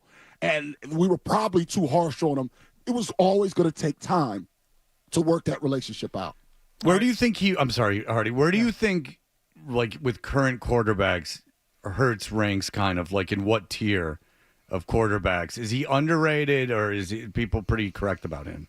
No, he's underrated. He's underrated because he sacrifices. And the thing is, like, the ultimate example, the only example I could come up with was when Dan Marino was in Miami and then Jimmy Johnson got there. Jimmy Johnson wanted to run the ball, and Dan Marino was like, hell no.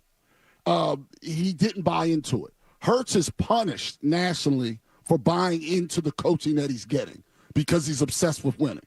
And when they got Saquon Barkley, it just made sense to give Saquon Barkley the ball behind the best offensive line in football.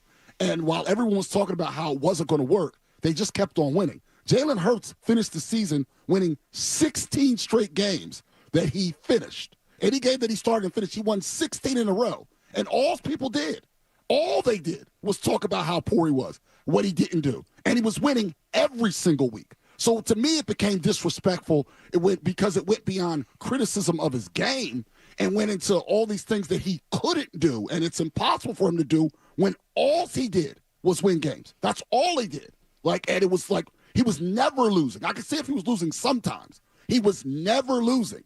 Yet the national media and a lot of local media, all they talked about was how he looked and never the result. And that's where it got too far. So I could put it behind Mahomes and Allen and Lamar. You could do that.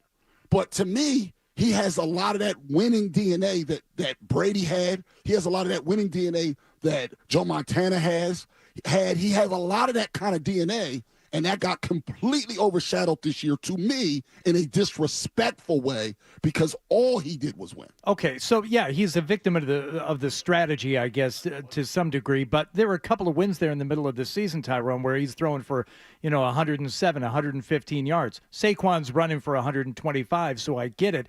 But it does go back to the model that Philadelphia has now and has seemed to have for a while now, where they build a team. And your quarterback, while very good, and everyone respects Jalen Hurts now because of the Super Bowl win and what he did in the Super Bowl, it is still I believe, a team that could win with, let's just say, a less than Nick Foles. Yeah, with Nick Foles, with a lot of different quarterbacks because the rest of the team is so good. Did you also acknowledge that 15 quarterbacks could have won Tom Brady's first Super Bowl, right? Yes. Against the Rams? Yeah, yes, sure. Of course. Yes. Sure. So as long as you acknowledge that, then that becomes a different conversation in that where he is now and is he able to evolve. When people say he can't do something, that's when I have an issue with it. Nick Foles absolutely, by the way, would not have won with this team. He's such a multiplier in that run game. Such a multiplier. And that's another thing that completely got forgotten about this season. He had 72 yards in the Super Bowl. People barely talked about those rushing yards. Nick Foles could not run his way through anything. He would not have been a multiplier for Saquon Barkley. Part of the reason Saquon Barkley had such a great year was because how dangerous Jalen Hurts is as a runner as well. It was a perfect marriage. And that's where I think, even what you just said, I disagree with it. Not any quarterback could do it. In fact, if you can't run, you have no chance of doing it with this particular offense with there. He became a multiplier in what they did, and very few quarterbacks would have been able to do that part of it either. So I think that when he has 128 yards, how many attempts did he have? Because he was like in the top 8, top 7 all year in yards per attempt. So basically the knock was, well, because the coaches don't call a lot of passes, even though you're great at them, you're not very good. And again, I think that argument is extremely flawed when they're winning every single week. How did they overcome the Eagles losing both coordinators? Because that's happening in Detroit now, and people are panicking. How that's impressive. How do you figure that? They should be panicking in Detroit because they didn't upgrade this particular time, because they've done it twice now. They've now had 4 defensive coordinators in 3 years and 3 offensive coordinators. About to be another one when Kellen Moore gets that Saints job. They upgraded. They got better coordinators. Vic Fangio is far better than Sean Desai. No disrespect to Sean Desai, who was kind of thrown under the bus by Howie Roseman. That was a poor job by Howie Roseman, making him a scapegoat on a defense that was devoid of talent. They improved the talent and they improved the position by having a better coach. And in the case of Kellen Moore, he was also replacing an offensive coordinator who was a one-year guy. He had done it for 1 year total. So they upgraded the experience. And that's why I think Detroit should panic, because they're going with less experienced guys in those positions, and there will be consequences to that next season. If I had to pick a team right now that's going to have the biggest drop as far a playoff team that's going to have the biggest drop in wins, yeah, it's Detroit. It's extremely difficult to do. The Eagles had to do it twice. The second time they got it right by going with guys with a lot of experience. So I'm from Detroit, Tyrone, and if you really want to get under my skin, you can talk all you want about Tom Brady. I don't care, especially because he went to Michigan. But the fact that Detroit might suffer the drop-off, and this is what I said at the end of the season, I'm like, I don't know if they can win it all with Jared Goff at quarterback. I think you need a quarterback that's capable of going out there and changing the way he plays and winning you a game. And I was kind of given hope seeing what Philadelphia did. That was a team win. It was a defensive win. It was impressive all the way around. But To hear you say that they're going to suffer a drop off for other factors, now you're giving me anxiety. I don't know if I like that. I don't mean to do that because I like Detroit's squad, but it's very difficult. And what they went with guys that were established, two guys, because Steichen, remember, Sean Steichen and Jonathan Gannon both get head coaching jobs. You have to replace both. They replace both with rookie guys who hadn't really done it before. Yeah. And then you bring in you replace it with more experience. Well, didn't Detroit make their passing game coordinator who's not really doesn't have OC experience now the OC? That's going to be a problem. The other part is I think we've learned with Goff, there's a ceiling. With Hurts, we can say there's a ceiling. We can believe there's a ceiling. But how's he played in his 2 Super Bowls, and how did Goff play in his Super Bowl, and how did Goff play in that NFC Championship game? I can't now blame the team. You can't be it was the team was why they won, and then when they lose, it's somebody else. Well, clearly Hurts can rise to that moment, and Goff can't. All right. Well, listen, Tyrone Johnson, thank you so much for joining us. Your job is going to be very, very easy for the next month until people start paying attention. Well, then the 76ers blow, too, so you can do that. Yeah, the whole Embiid thing. Yeah, all right. So, Tyrone, thank you so much for joining us. We appreciate the time. No, thanks so much for having me, you guys. You guys are tremendous. All right, thank you. Take it easy. By the way, my Devontae Smith thing, the first player, here is the stat. Devontae Smith is the first player ever drafted from Alabama to score a touchdown in a Super Bowl. Still on this.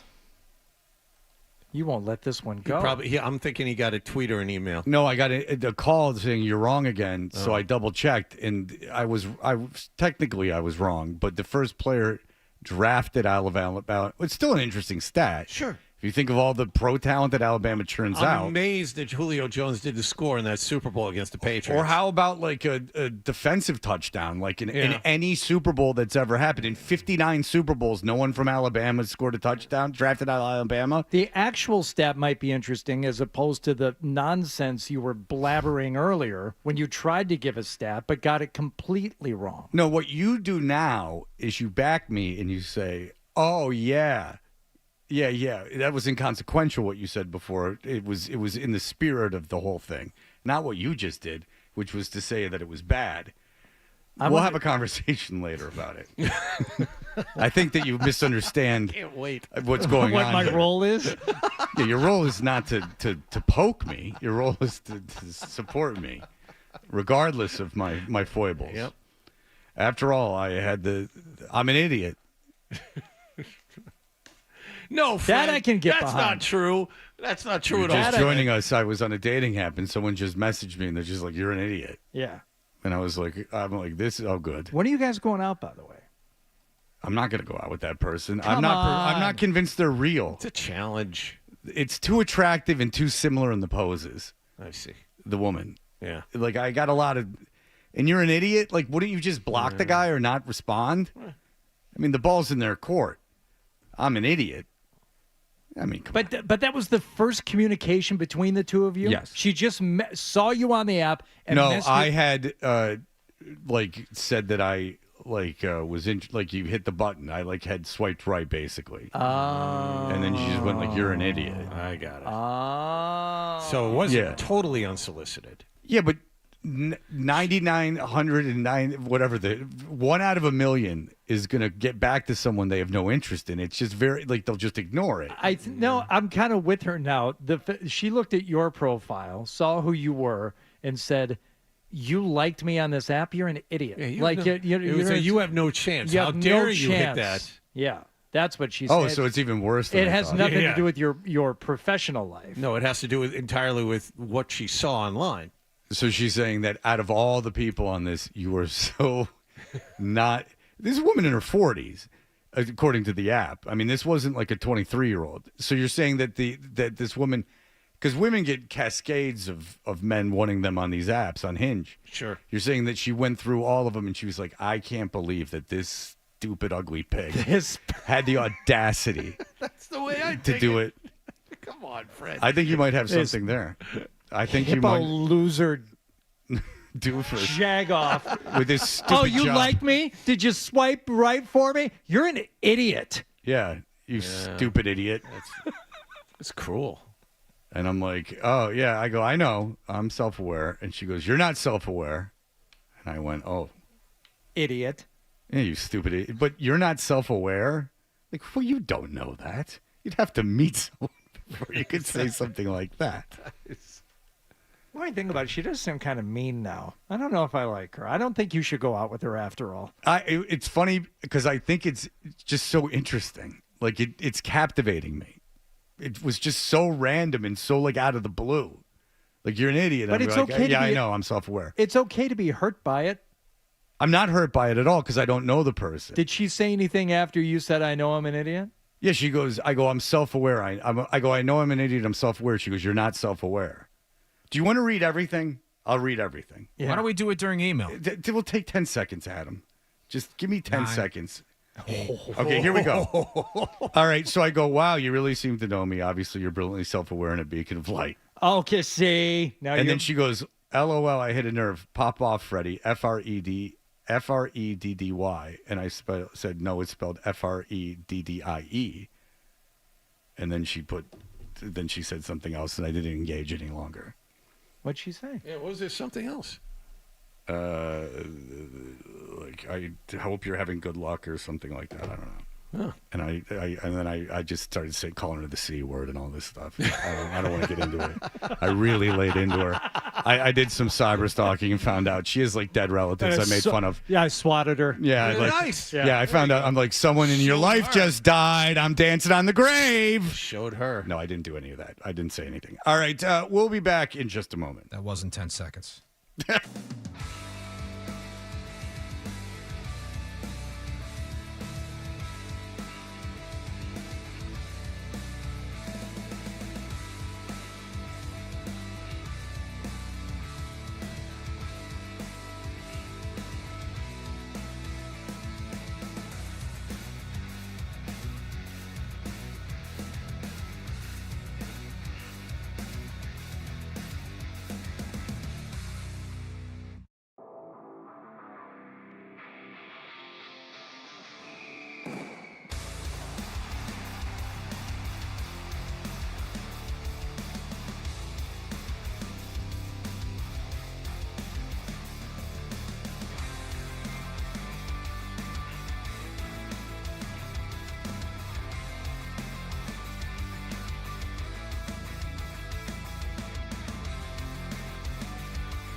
your Seldom right and never wrong. right here. Is that Dutcher or is that Hardy? I know, looks like a poodle. It's an effing poodle, dumbass. The Sports Hub. You know, I got an idea for a bet. We should do the email bit. It's a great idea. Let's do the email bit. Hey, I got something in my email, my regular email, that said that I had purchased all this Bitcoin and that I was to call PayPal if it didn't go through. So I called the number. We had some fun off the air. We had some fun. I always like that stuff. You do it on the air next time. Well, we tried to, but I don't think we could have done that. But no, you couldn't have done what I wanted John, to do. on the other end of the customer service line, who did not sound like he was local, was not engaging with Paul over here. Yeah, I didn't have much time, so I cut right to the chase, which was what his voice was making me feel. Amorous. Very sexually explicit talk with the quote-unquote customer, with the PayPal customer service agent. He wasn't buying it, huh? No, he was not engaging. No, he was not engaging. All right, what do you got? You had said earlier that you had some things that you wanted to address in the emails. All right, well, I can't even remember what they were about, so I will go with the most recent ones. When Hardy and John were blathering about the doghouse at BU, Fred threw out a line about Tag Team, the 80s pop rap group, and an obvious setup for the Who Let the Dogs Out joke. John and Hardy totally missed this setup, which is a good thing because that's a Baha Men song. Tag Team sang Whoop, There It Is. Here's a shovel, Fred. Can you dig it, fool? Mitch in New Bedford. Thank you, Mitch, for the heads up. Sam says, almost poetic that in the final installment of the segment that Fred struggled with 2 stats and a lie, even though I had the best record. With throughout the year, he submits his own stat that turns out to be actually a lie. Yeah. Yeah. That was a mess. That is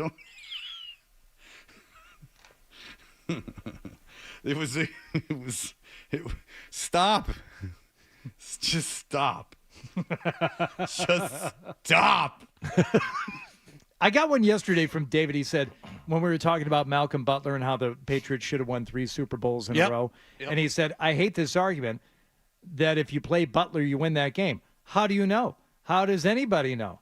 He could have had a bad game if he played. Nobody knows what would have happened if Butler played. Yeah, I do. They would have won. It's pretty because obvious. they needed one stop against Nick Foles at quarterback. I don't care how good. And Nick Foles is very good. You needed your top corner in the game who had played 98% of defensive snaps for you all season long to stop one scoring drive from the Eagles. You got special teams defensive backs running around trying to cover people. I think Malcolm Butler probably could have impacted the game in a positive way. So I wanted to write all this down, but that was too much typing. So Dave, thank you for the email, but nobody knows and nobody will ever know. No, actually, I do know, and we all know.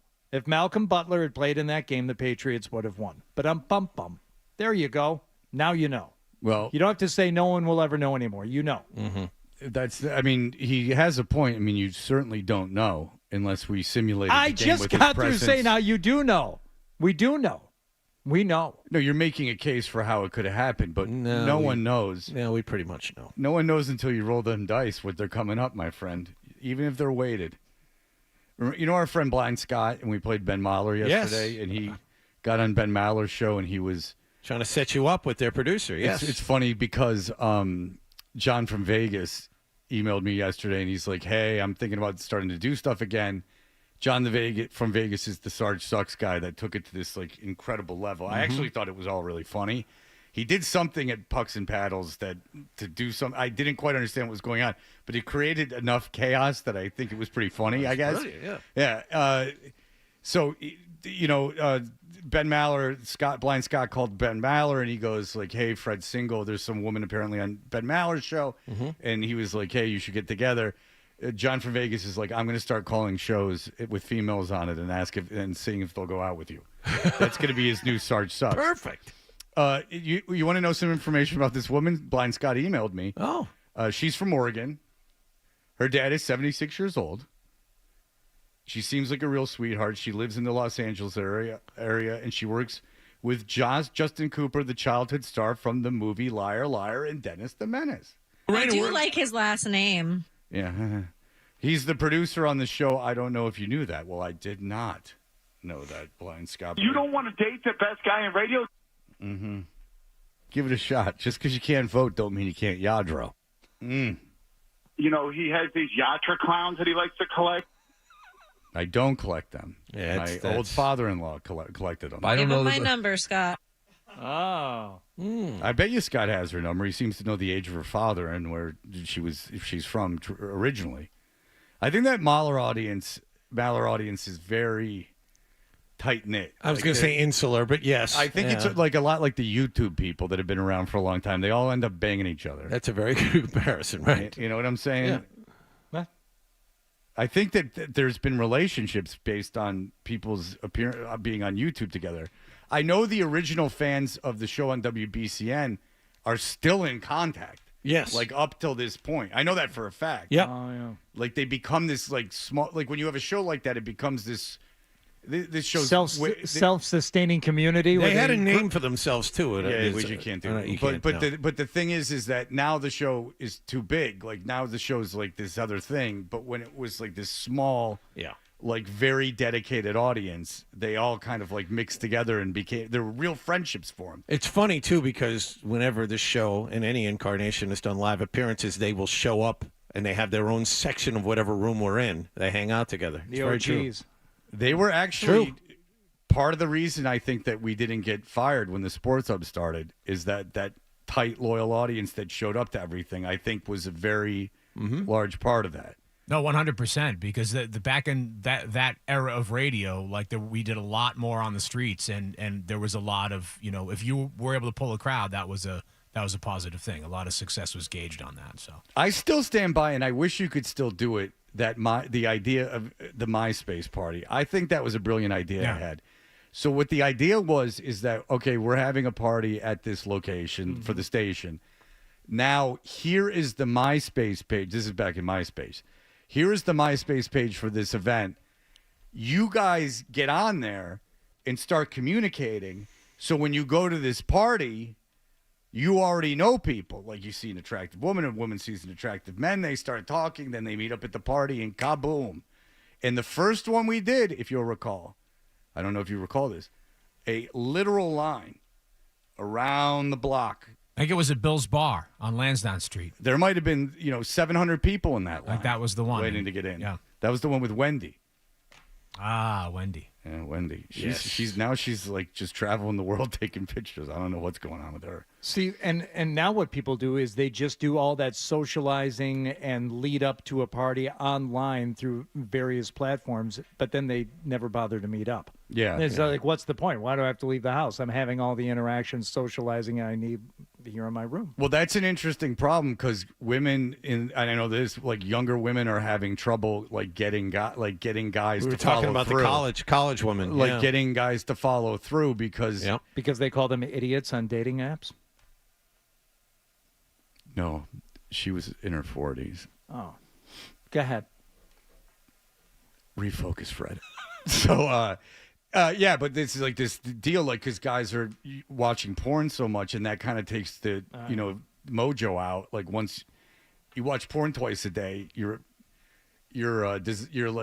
motivation to go out is like your energy tends to sap a little bit. Like it's not that drive is like kind of left you, as everyone knows. Yes. And so like all your needs are satisfied at home. So I'll play video games at home and get high, and watch porn when I have to, and then I'm never going to follow through on this.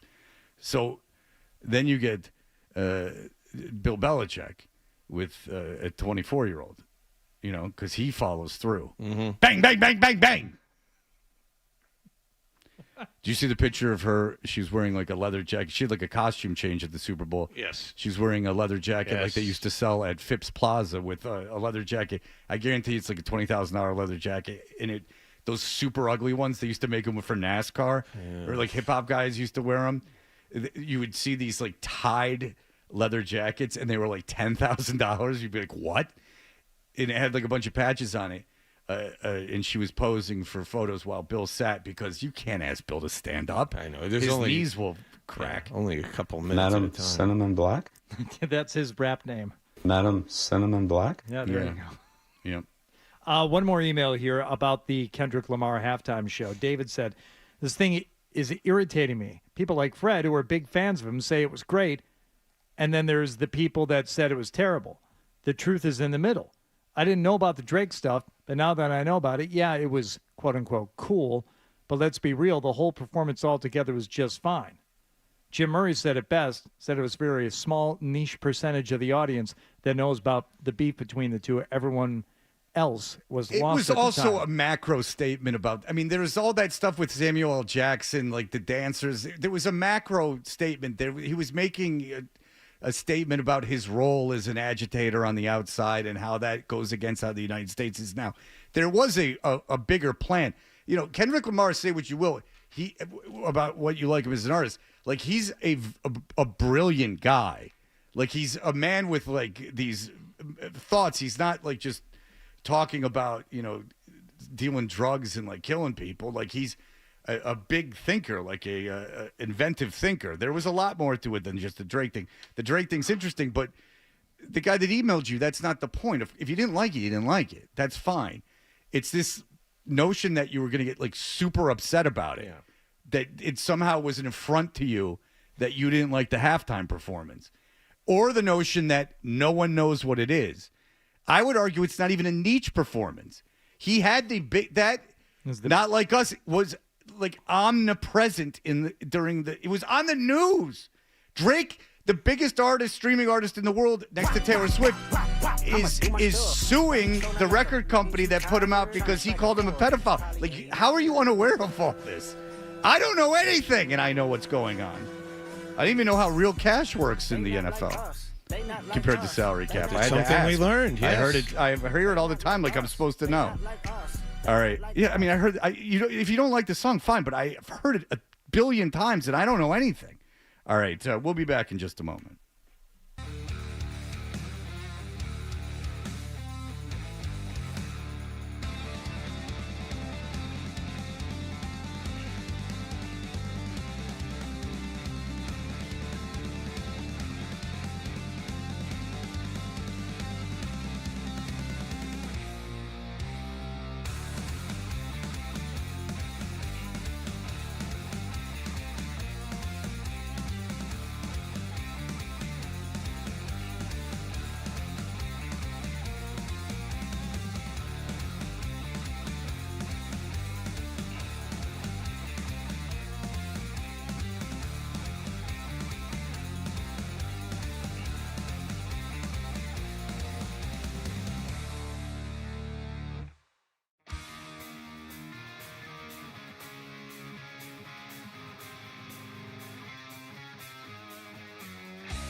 understand, but make sure you bring the Sports Hub app with you so you can hear more of Toucher and Hardy That's what I want on my tombstone. on the Sports Hub.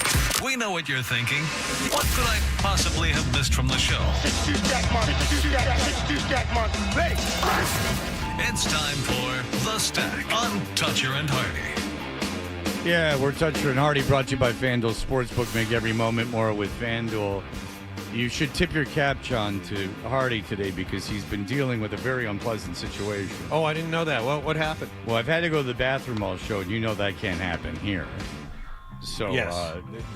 There are many hoops that have to be jumped through. As a result of me not doing that, there has been a certain odor in the surrounding me And- that is vile. Just so you know, I think you know this, I would never mention it. I would not mention it on the air. I don't have a problem with that. Yeah, well. Does this make you, this little baby over here with his diarrhea thing that I couldn't talk about, does it make you feel diarrhea? Does it make you feel better that now I admitted I was breaking horrible wind in here? No, it wasn't necessary. No, does it make John feel better? Oh. What is so important down in that bag that you have to get it right now? Someone You're being dropped seed. You're being You knew the answer before you asked. Fly, little bird, fly. I don't feel bad at all. I know I didn't spell it. All right. No, I'm saying I said it on the air. It should make you feel better about how you, or feel bad about how you cried about me announcing that you had diarrhea. The only thing that really concerns me about it is will the post-show meeting be delayed? I'm not going to the bathroom here.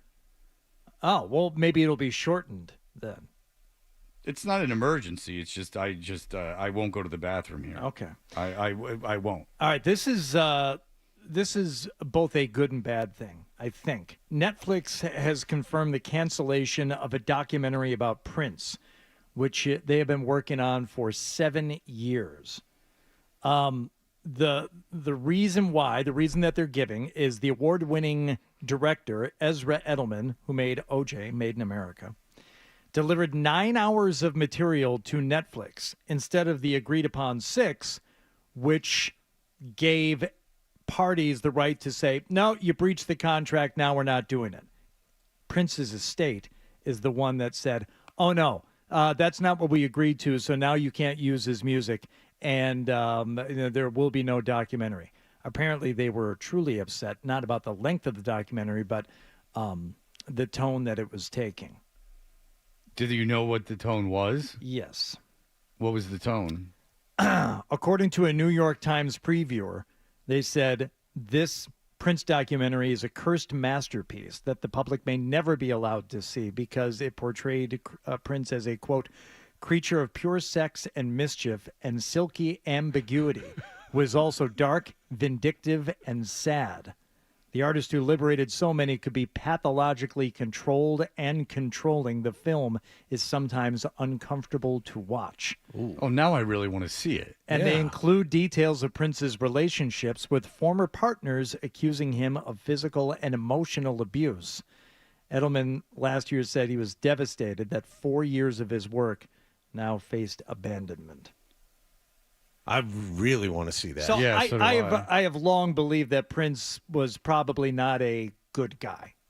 I mean, you've heard stories over the years and just, I mean, the way that he would, yes, control everything around him. Journalists that would go to see him would have to stay in this essentially annex of Paisley Park, a motel, located not far from his compound, and sometimes wait there for days and just be told, just stay in your room. When you get the call, that means he's going to see you now. And it might take hours. It might take days. I remember reading an interview with Lisa and Wendy after he disbanded the Revolution and went off and did, that was the Gold album and all that stuff. And they were not happy with him. They were not happy with him at all. They actually painted him as a tyrant and an ultimate control freak. It was, this is not new news. In terms of relationships, though, if I may say, like, if you have like 1,000 relationships, say, with women, like 1,000 relationships, is there any possibility that out of that, if they talk to like 500 of them, that no one's going to have a problem with you? Like that, I mean, the relationship ended. Like something happened. Yeah. And that's when it's like emotional abuse. I understand that's a very valid thing. but like in retrospect, looking back at a relationship that ended, like you weren't. It ended for a reason, right? Like something happened, or you didn't, or someone felt bad. You understand? Sure. And so like this exercise of going back and like talking to, if you were married or if you were with someone for like 8 years, then okay. But if it's just women that he had a relationship with, in quotes, how many women do you think Prince slept with? Probably 20. You think he's got that kind of body count? All right, maybe not that many. At least 10. But no, seriously, like 1,000? I was going to say 200, but okay. Say 1,000. Oh, no, way more than 200. Way more than 200. You could have sex with anyone you wanted. Like, you could have sex literally after every show, like with 5 women if you wanted to. I thought I was being conservative with 1,000. His estate, though, said it you would could tell out of the 3 of us who's getting it. They were afraid of lasting generational damage to his image, so no documentary. I don't know. Well, now I want to see it. If the footage has been cut and edited and people have seen it, that means it's out there, and that means somewhere on the internet it can be seen. And if you find it, let me know. Get to work. Because I'd like to watch it. All right. Scott's here. Mark's Mr. here. Mark Bertrand is here. It is time for us to leave.